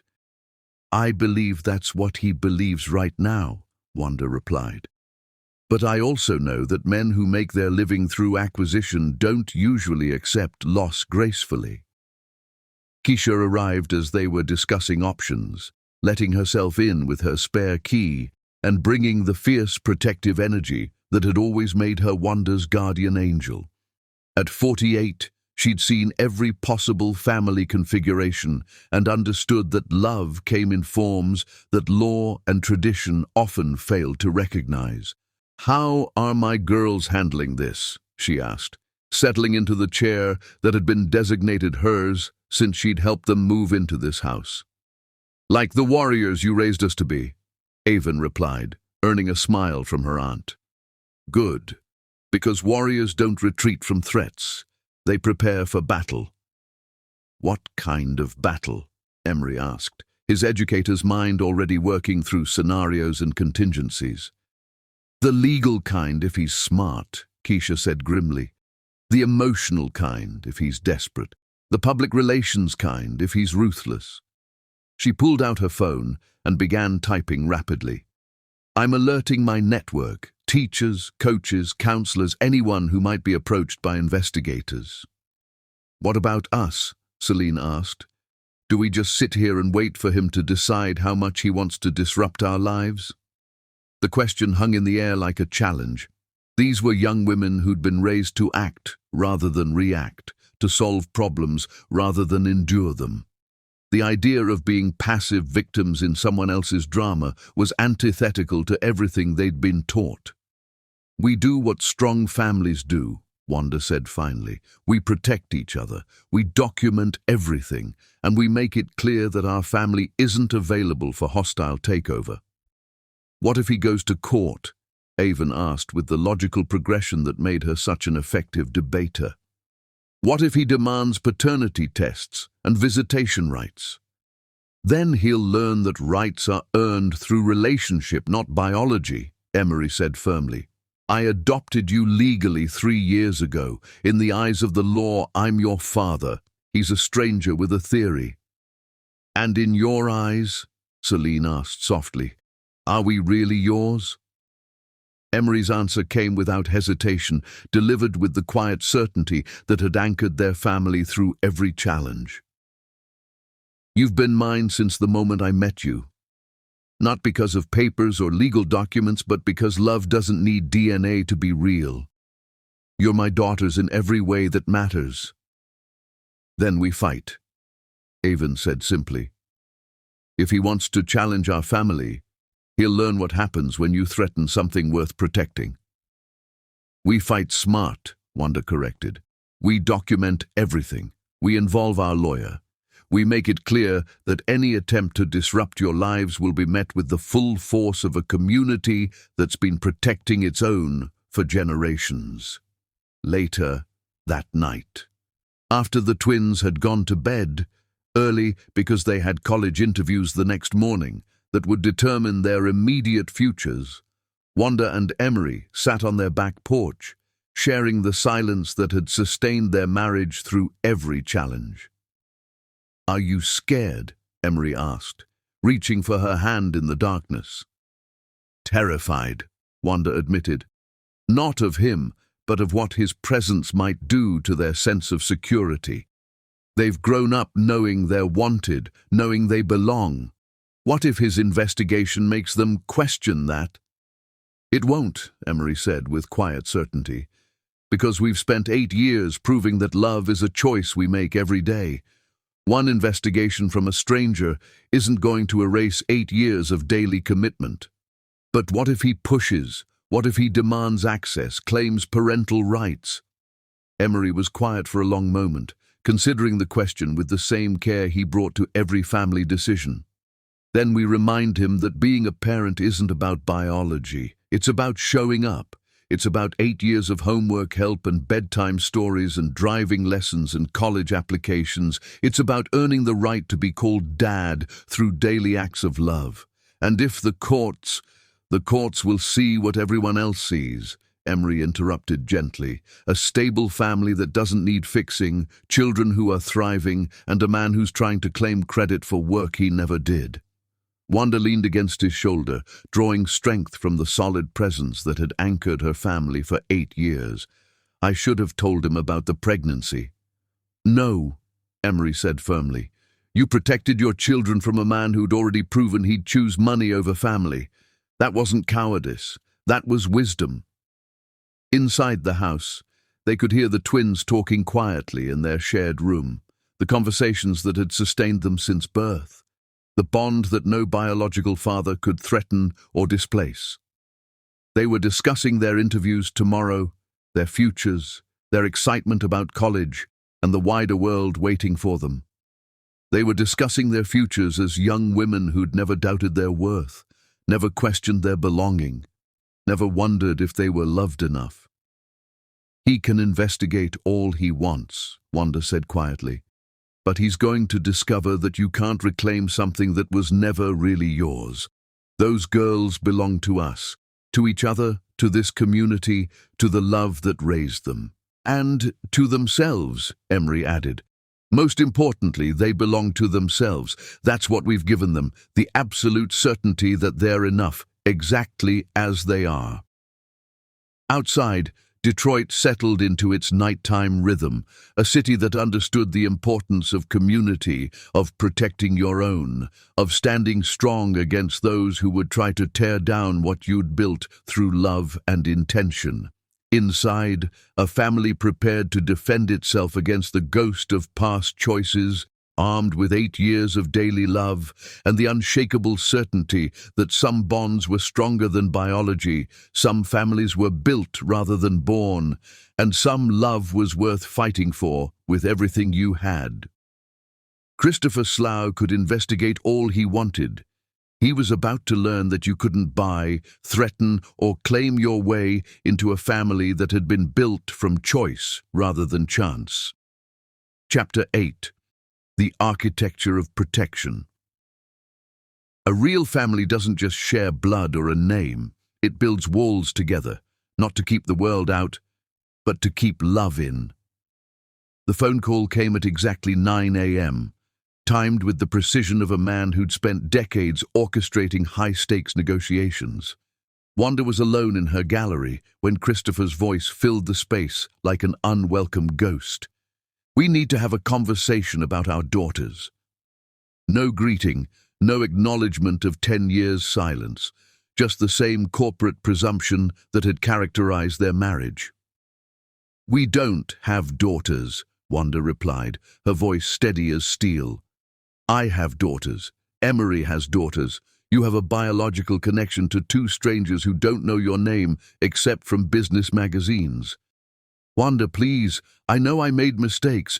You made choices, she interrupted. Deliberate, calculated choices. There's a difference. Through the gallery window, she could see Detroit waking up. Children walking to school, parents heading to work, a community that had embraced her family for 18 years. This was her territory, built from the ashes of his abandonment. I've seen them, Christopher said. They're extraordinary, Wanda. They're brilliant and beautiful, and everything I never deserved to help create. Then you understand why they don't need disruption from a stranger having second thoughts. I'm not a stranger. I'm there. You're a sperm donor having a midlife crisis, Wanda said with surgical precision. That's all you are. That's all you've ever been. The silence stretched between them, heavy with 10 years of unspoken truths. Let me fix this, Christopher said finally. Let me make amends. There's nothing to fix, Wanda replied. There's no broken thing here that needs your repair. There's only a family you're not part of. I could fight for custody. I could demand paternity tests. The threat revealed the true nature of his call.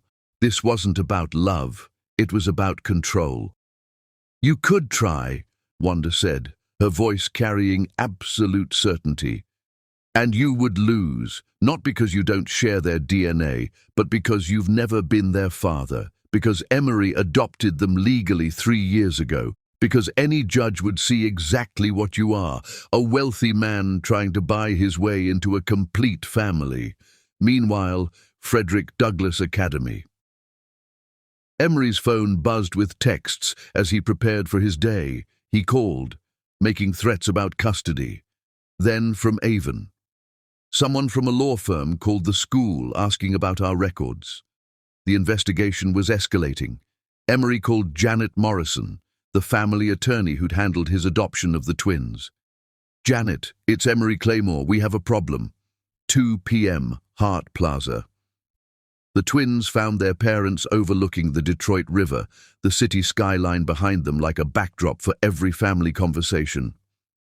How did the interviews go? Wanda asked, reading the answer in their faces. MIT was impressed with my prosthetics research, Avon reported with characteristic understatement. Harvard loved my poetry, Celine added, settling beside Emery. They asked about their early admission creative writing program. That's my brilliant daughters, Emery said, pulling them into a hug that reminded them pride came before protection in his paternal hierarchy. Now, Avon said, tell us what kind of war we're preparing to fight. Wanda looked at her daughters, 18 years old and sharp as razors. They deserved the truth. Christopher Slough has hired investigators, she said simply. He's gathering information about your lives. This morning he suggested he might pursue legal action for custody or visitation rights. On what grounds? Celine asked. Biology, Emery replied. The same biology that contributed to your existence but contributed nothing to your upbringing. That's ridiculous, Avon said with scientific precision. Paternal rights are established through relationship and legal recognition, not genetic connection. The twins exchanged one of their wordless communications, the telepathic bond no biological father could threaten. What do you need us to do? Celine asked. Just keep being yourselves, Emery said. Keep excelling. Don't let his investigation change how you move through the world. And if he approaches us directly? Avon asked. You tell him your family is complete and his presence is unwelcome, Wanda said firmly. You remind him he had 18 years to be a father and chose not to be. What about the community? Celine asked. Let them talk, Keisha's voice interrupted as she approached. This community has been protecting our family for 10 years. They're not stopping now because some rich man decides he wants to play daddy. She settled beside Wanda with protective energy. I've already put the word out. Teachers, counselors, coaches, everyone knows to document any contact from investigators. 4 p.m., attorney's office. Janet Morrison's office felt like a sanctuary for families under siege.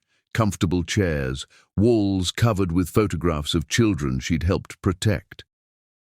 "So," Janet said, reviewing her file, "we have a wealthy businessman who suddenly realized he has biological children he's never met, supported, or acknowledged, and now he wants access based purely on genetic connection. Here's what he's facing legally," Janet continued with calm authority. "The girls are 18, legal adults who can make their own decisions. He never established paternity, never paid support, never exercised parental rights. Most importantly, they were legally adopted with court approval." "So he has no legal standing?" Emery asked. "Essentially none. Even if he could prove biological paternity, which he can't without their consent, he abandoned any claims by failing to establish legal fatherhood for 18 years. Janet leaned forward. "But rich men with good lawyers can tie families up in court for years, even without real cases." "What's our best defense?" Wanda asked. "Documentation, community support, and the girls themselves," Janet smiled. "You've raised two extraordinary young women thriving in a stable, loving family. Any court would see that disrupting their lives now serves no one's interests except his own." 6 p.m., Claymore family dinner. They gathered around their kitchen table for comfort food. Wanda's grandmother's fried chicken, mac and cheese that could heal wounds, green beans seasoned with memories. "So we're really doing this," Celine said. "Fighting for the right to remain the family we've always been." "We're not fighting," Emery corrected. "We're simply continuing to be ourselves. Fighting implies something is at stake, but there isn't." "How can you be so sure?" Avon asked. "Because families aren't built on biology," Wanda replied. "They're built on choice, daily choice, repeated choice, the choice to love someone even when it's difficult. We've been choosing each other for 8 years. Besides," Keisha added, "this community has been choosing your family for 10 years too. They've watched you grow up loved and supported. They're not letting some outsider disrupt what they've helped build." As they moved to the living room, Celine asked, "If he tries to contact us directly, what do we call him?" The question challenged everything they'd established about identity and belonging. "You call him Mr. Slow," Emery said firmly, "because that's what he is. A stranger who happens to share genetic material. He's not your father. I'm your father. He's just a man learning the difference between biology and love 18 years too late." "Good," Avon said with quiet satisfaction, "because I wasn't planning to call him anything else." Outside, Detroit settled into its evening rhythm, a city that understood resilience and protecting what you'd built through intention. Inside, a family constructed from choice continued the conversation that would sustain them through whatever challenges lay ahead. Christopher Slough could investigate, threaten, and throw money at lawyers. But he was about to learn that the strongest families weren't held together by biology or legal documents. They were bound by 8 years of daily love, chosen commitment, and the unshakable certainty that some bonds were forged in the fire of shared experience rather than the accident of shared genes. Chapter 9. The Final Reckoning. The most powerful confrontations aren't fought with raised voices or legal briefs. They're won with the quiet dignity of a woman who refuses to be diminished twice. Christopher arrived at the coffee shop 20 minutes early, choosing a corner table where he could watch the entrance and prepare himself for the conversation he'd been rehearsing for 3 sleepless nights. The irony wasn't lost on him that he was meeting his ex-wife at the same cafe where he'd once told her he loved her, back when love felt like something he could afford. He'd spent the week since their phone call in a strange, suspended state, cancelling board meetings, ignoring acquisition opportunities, letting his empire run itself while he grappled with the weight of what he'd discovered. His daughters were graduating high school in 2 weeks. His daughters were attending MIT and Harvard in the fall. His daughters had built extraordinary lives without him, and he'd spent 10 years missing every moment that mattered. Wanda entered at exactly 3 p.m., moving with the regal bearing that had first captured his attention 15 years ago. But this wasn't the young woman who'd tried to make herself smaller to fit into his world. This was a queen surveying territory she'd claimed through will and work, confident in her power and unimpressed by his wealth. She wore a tailored navy dress that made her look like she was attending a board meeting, which in a way she was. This was a negotiation for the future of her family, and she dressed accordingly. Christopher. She sat across from him with the controlled grace of someone granting an audience rather than meeting an equal. "You have exactly 1 hour of my time." "Thank you for coming," he said, hating how formal he sounded, how much distance existed between them now. "I know you didn't have to." "No, I didn't." She folded her hands on the table with the patience of someone who'd learned to wait out men's justifications. "But I wanted you to understand something before you pursue whatever legal fantasy you're constructing." He'd prepared a speech about regret and redemption, about wanting to know his daughters and make amends for his failures. But looking at her now, at the woman who'd transformed his abandonment into her independence, the words felt inadequate and selfish. "They don't know, do they?" he asked instead. "About me. About the real reason you never told them." "They know everything they need to know," Wanda replied with steel wrapped in silk. "They know their biological father wasn't ready to be a parent. They know some people aren't brave enough for the love they're offered. They know they're better off without someone who would abandon them for social approval." Each word was precisely aimed, delivered with surgical accuracy. She wasn't angry. Anger would have given him something to work with. She was simply stating facts, and the facts were devastating. "I was young and scared." "You were 34 years old," Wanda interrupted. "Old enough to know better, old enough to choose courage over cowardice, old enough to fight for what you claimed to love." "I've changed," Christopher said desperately. "I've learned." "You've learned what?" Her voice carried the particular patience reserved for slow children and obtuse men. "That abandoning your pregnant wife was wrong? That choosing money over family has consequences? That some bridges burn so completely there's nothing left to rebuild?" The coffee shop buzzed with afternoon energy around them. Students studying, couples planning futures, families sharing ordinary moments that Christopher had forfeited the right to experience. Everything felt normal, except this conversation, this reckoning with choices that couldn't be undone. "I saw them," he said quietly, "at their school. They're extraordinary, Wanda. They're everything I never deserved to help create." "Yes, they are," she agreed with quiet pride. "They're brilliant and confident and kind. They're going to change the world because they've been raised to believe they can. They've never doubted their worth because they've never had to justify their existence to someone who saw them as liabilities."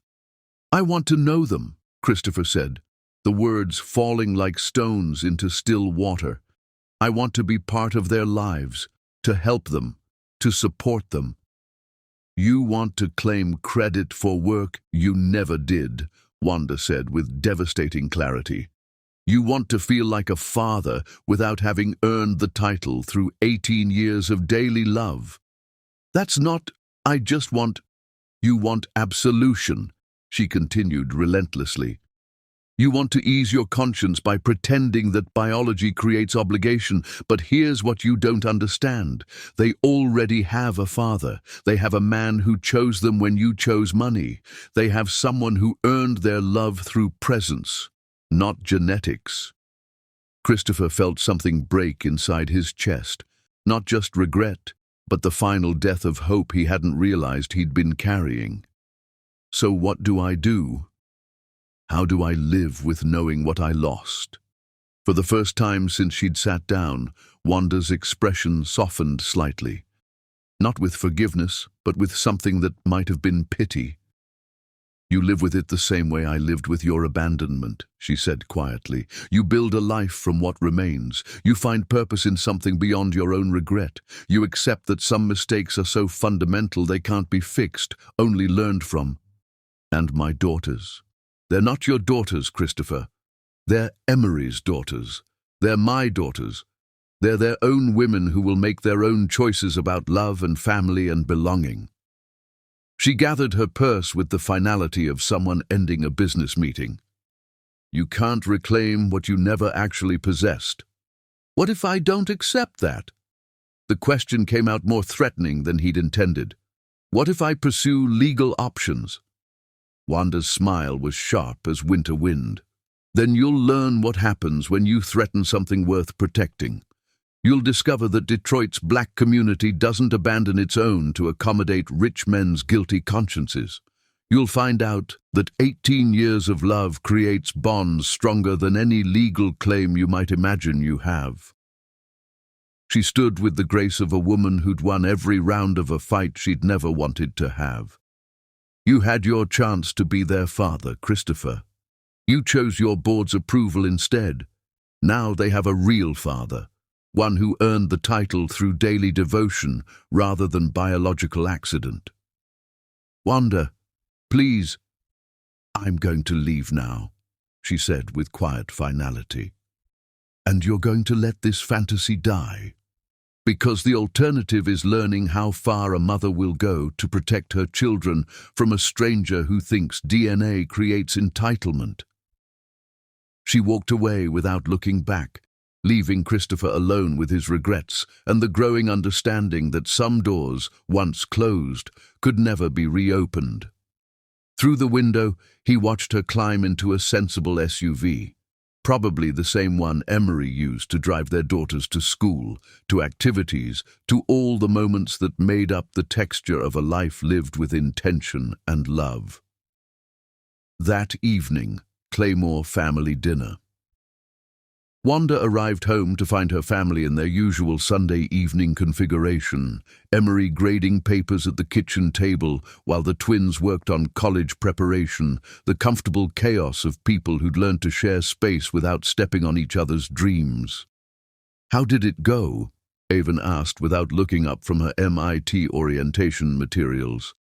Like putting a ghost to rest, Wanda replied, settling into her chair with the relief of someone who'd fought her final battle with the past.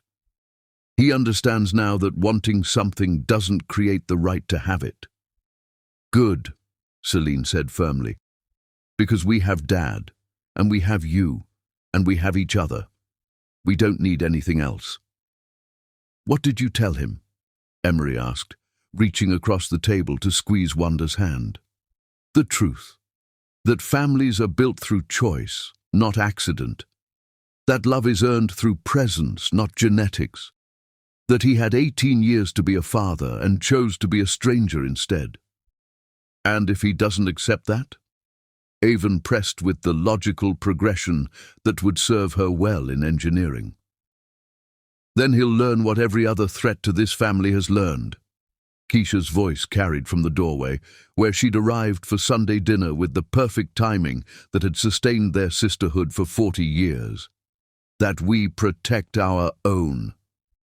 The conversation flowed around the table as they shared the meal Wanda had prepared with extra care, comfort food that tasted like security, like belonging, like the certainty that some bonds were stronger than biology and some families were worth fighting for with everything you had.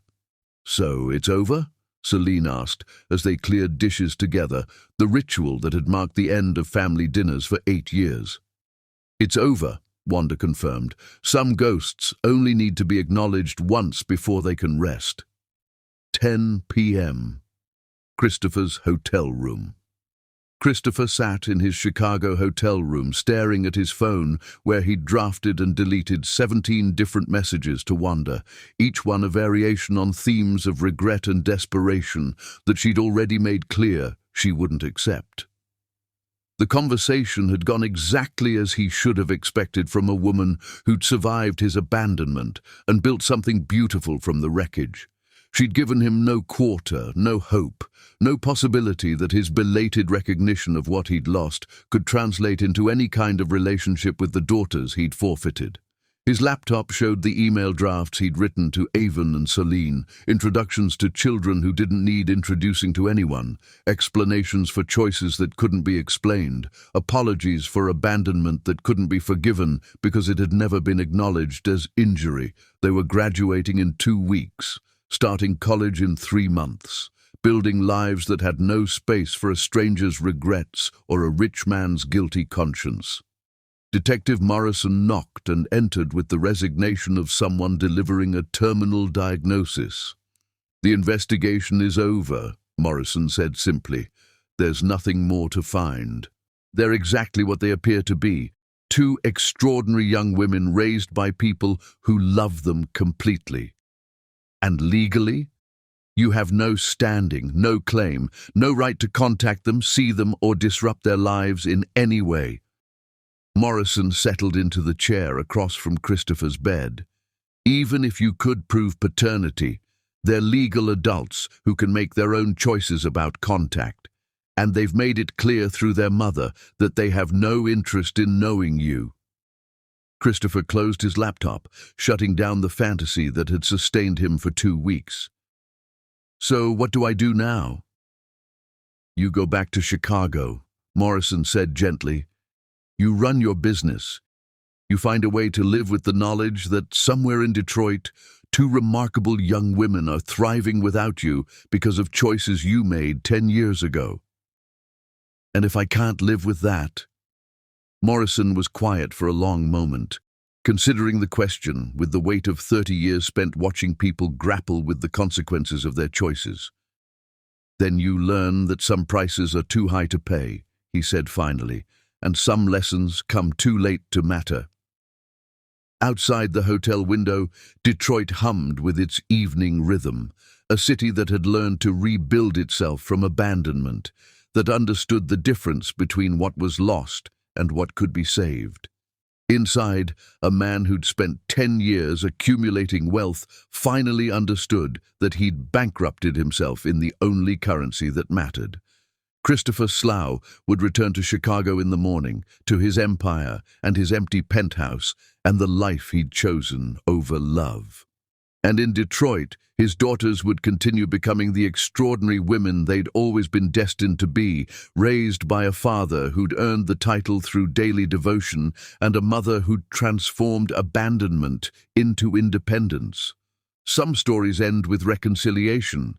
Others end with the wisdom to know when reconciliation isn't possible, when the damage is too deep and the time is too late, when the greatest love is accepting what you've lost and letting it remain beautiful in the hands of those who truly deserve it.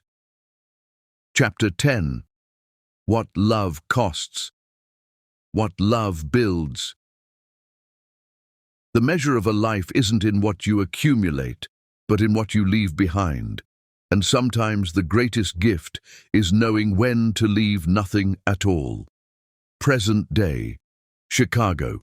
Christopher Slough stood in his penthouse office at 3:17 a.m., surrounded by the artifacts of an empire built on the foundation of a broken marriage. Outside, Chicago's skyline glittered with the promises that money could buy, penthouses and private jets, influence and access, everything except the ability to undo the choice that had made accumulating it all pointless. On his desk lay 2 letters. The first was a legal brief his attorney had prepared, 47 pages of arguments for why he should be granted visitation rights, why his biological connection should supersede their adoptive father's legal claims, why the courts should disrupt a stable family to accommodate his newfound paternal instincts. The second was handwritten on cream-colored stationery, words that had taken him 6 hours to find and 30 years to understand. He'd returned from Detroit that morning, knowing the truth that Wanda had tried to spare him during their coffee shop confrontation. His daughters didn't need him, hadn't missed him, and were thriving specifically because of his absence rather than despite it. They called another man Dad, with the easy affection of children who'd never doubted their security. They carried another man's name with pride earned through daily love rather than biological accident. Detective Morrison had delivered the final truth with professional efficiency. You can't claim credit for work you never did. You can't buy your way into love that was built without you. And you can't make yourself essential to people who were raised to be complete without you. The choice before him was simple and devastating. He could pursue legal action, spend hundreds of thousands on lawyers, drag his daughters through the trauma of custody battles and paternity tests. He might even win some form of court-ordered contact, supervised visits with young women who would see him as the stranger who'd disrupted their senior year, the intruder who'd threatened their sense of security just as they were preparing for college. Or he could accept that some mistakes were so fundamental they couldn't be fixed, only learned from. He could find a way to love his daughters enough to leave them alone. 6 a.m., Detroit. The letter arrived with the morning mail, delivered by a postal service that had carried promises and heartbreak through Detroit's neighborhoods for generations. Wanda found it on her front porch as she retrieved the newspaper, recognizing Christopher's handwriting immediately, but feeling no urgency to read what he had to say. Inside, her family was preparing for another ordinary day in the life they'd built together. Emery was making his famous weekend pancakes while the twins packed for their senior trip, a celebration they'd earned through 4 years of academic excellence and community service. The kitchen hummed with the comfortable chaos of people who'd learned to share space without stepping on each other's dreams. "Letter from your secret admirer?" Celine asked, with the irreverent humor that had carried her through 18 years of confident joy. "Letter from someone who's finally learned the difference between wanting something and deserving it," Wanda replied, slipping the envelope into her apron pocket. Some conversations required careful timing, and this one could wait until her daughters were safely on their way to celebrating futures he'd had no part in building. 3 hours later, empty house. With the twins departed for their senior trip and Emery at school preparing for graduation ceremonies, Wanda finally opened Christopher's letter in the kitchen that had been the center of her family's life for 8 years. "Wanda, I'm writing this at 3 a.m. because it's the only time I can see clearly enough to understand what I need to say. I'm returning to Chicago this morning and I won't contact you or the girls again. Not because lawyers told me I have no legal standing, but because I've finally learned the difference between biology and love, between fathering children and raising them. I spent this week investigating your lives, gathering evidence for a custody claim I'll never file. What I found was everything I threw away and could never deserve to reclaim. I found 2 extraordinary young women who are changing the world at 18 because they were raised by people who taught them they could. I found a family built on choice rather than chance, love rather than obligation, daily devotion rather than genetic accident. I found everything I could have had if I'd been brave enough to choose love over money 10 years ago.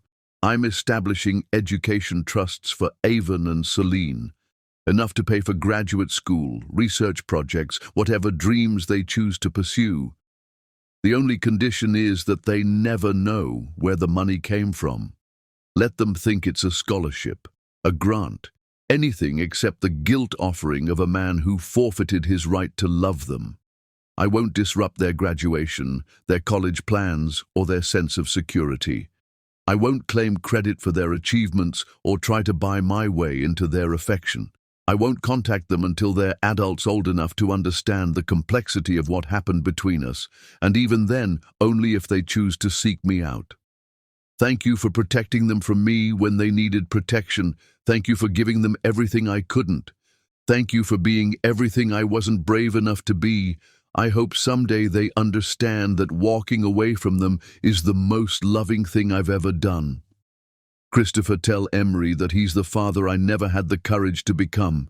Tell him that raising my daughters makes him a better man than I could ever be." Wanda read the letter twice, feeling something that might have been closure settle in her chest like snow covering old wounds. This was what redemption looked like, not dramatic gestures or legal battles, but the quiet recognition that some love was best expressed through absence. She folded the letter carefully and placed it in her kitchen drawer, next to the ultrasound photos from 18 years ago and the adoption papers that had made Emery legally what he'd always been emotionally. Evidence of roads not taken and choices that had led to exactly where they were supposed to be. Later that day, Frederick Douglass Academy. Emery was reviewing graduation speeches when his phone buzzed with a text from Wanda. "It's over. He's going back to Chicago. He finally understands what we've known all along." Relief flooded through him, not because he'd feared losing his daughters to a stranger's belated claims, but because the threat to their sense of security was finally lifting. Avon and Celine could graduate and head to college without the shadow of biological disruption hanging over their achievements. His phone rang immediately, Wanda calling from the gallery where she was preparing for the twins' graduation party. "How do you feel?" she asked. "Like a father whose children are safe," Emery replied simply. "Like a man who doesn't have to share the title he earned through 18 years of daily love." "He asked me to tell you something," Wanda said carefully. "He said raising his daughters makes you a better man than he could ever be." Emery was quiet for a long moment, processing the strange gift of recognition from a man he'd never met, but whose failures had made Emery's happiness possible. "They were never his daughters," he said finally. "They've been mine since the moment I chose them. Biology doesn't make you a father. Love does. Showing up does. Being there for every moment that matters does." 2 weeks later, graduation day. The ceremony took place in Detroit's Orchestra Hall, the same venue where Wanda had once attended concerts during her marriage to Christopher, back when culture felt like something you consumed rather than created. Now she sat in the audience watching her daughters receive diplomas and awards, surrounded by the community that had helped raise them.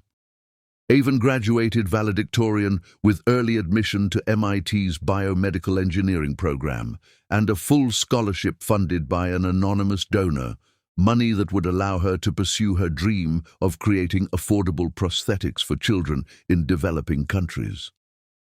Her speech about engineering justice received a standing ovation from an audience that had watched her grow from a quiet 10-year-old into a young woman ready to change the world.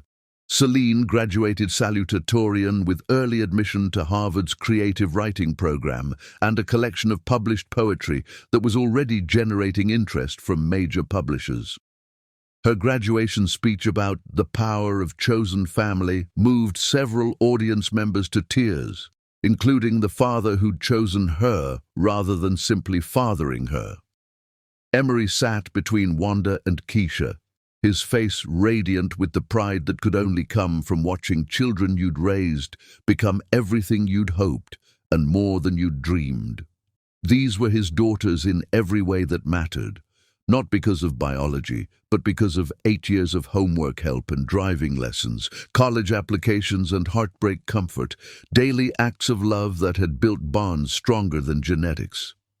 "Look at them," Keisha whispered as the twins crossed the stage. "Look at these magnificent women we raised." "We did good," Wanda replied, squeezing both Emery's hand and her sister's. "We did real good." 6 months later, Christmas morning. The Claymore house hummed with holiday energy as Avon and Celine returned from their first semester of college. MIT and Harvard had treated them well, confirming everything their family had always known about their potential. They'd both received anonymous scholarship supplements that covered not just tuition, but research opportunities, study abroad programs, and graduate school funding that would carry them through whatever futures they chose to build. Someone really believes in us, Avon observed as she showed her family the latest scholarship notification, funding for a summer research program in Rwanda where she'd helped design low-cost medical devices for rural clinics.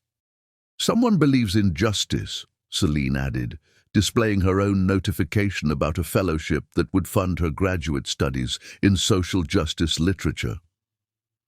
Someone understands that investing in our dreams helps change the world. Wanda and Emery exchanged the look that had sustained their marriage through every challenge, a mixture of pride, protection, and the knowledge that their daughter's success was the best possible outcome of choices made in love rather than fear. They didn't know about Christopher's letters to various scholarship foundations, his anonymous donations that would follow their daughters through graduate school and beyond. They didn't need to know that somewhere in Chicago, a man was finding redemption through the only gift he could give, the absence that allowed their family to flourish without interruption. "Merry Christmas, my beautiful family," Emery said as they gathered around the tree that held 18 years' worth of ornaments, handmade decorations from elementary school, photos from family vacations, the accumulated artifacts of a life lived with intention and joy. "Merry Christmas, Dad," both girls replied, the title carrying the weight of earned affection rather than biological accident. Outside, Detroit's Christmas morning unfolded with its own rhythms of community and connection, families gathering to celebrate whatever configuration of love they'd managed to build in a world that didn't always make it easy. Inside, the Claymore family continued writing their story. One holiday, one conversation, one moment of chosen love at a time. Epilogue, 5 years later. Dr. Avon Claymore's prosthetic devices were now being used in 12 countries. Her innovative designs featured on magazine covers that inspired other young engineers. She'd never known that her anonymous funding came from a man in Chicago who tracked her achievements through news articles. Celine Claymore's debut novel about identity and belonging had won the National Book Award, her writing opening conversations that helped young people see themselves reflected in literature. She'd built a platform for social justice advocacy, funded by anonymous grants that arrived precisely when needed. Both women spoke frequently about their father, the high school principal who taught them that love was a choice made daily. Neither had ever expressed curiosity about their biological origins, secure in the knowledge that the family that raised them was the only family that mattered. In Chicago, Christopher Slough had gradually liquidated his empire, donating billions to educational foundations that would carry his daughter's work forward without his name attached. He'd learned to find purpose in anonymous service. He died peacefully at 67, leaving behind a foundation that would fund innovative engineering and social justice writing for generations. His obituary mentioned his business achievements but said nothing about the daughters he'd loved enough to leave alone. Wanda read about his death in the newspaper, feeling something that might have been peace. She showed the obituary to Emery, who placed it in the same drawer where they kept the twins' childhood photographs and adoption papers. "Should we tell them?" he asked. "Someday," Wanda replied, "when they're ready to understand that some love is best expressed through absence." Their daughters were too busy building the futures their real father had prepared them for, changing the world with confidence that came from being raised by people who'd chosen them completely. Christopher Slough had finally learned the difference between fathering children and being a father. It had taken him 67 years to understand what Emery Claymore had known from the moment he'd first met two 10-year-old girls, that love isn't about claiming what's yours, but about choosing what's right. Sometimes the greatest gift you can give someone is the freedom to be whole without you.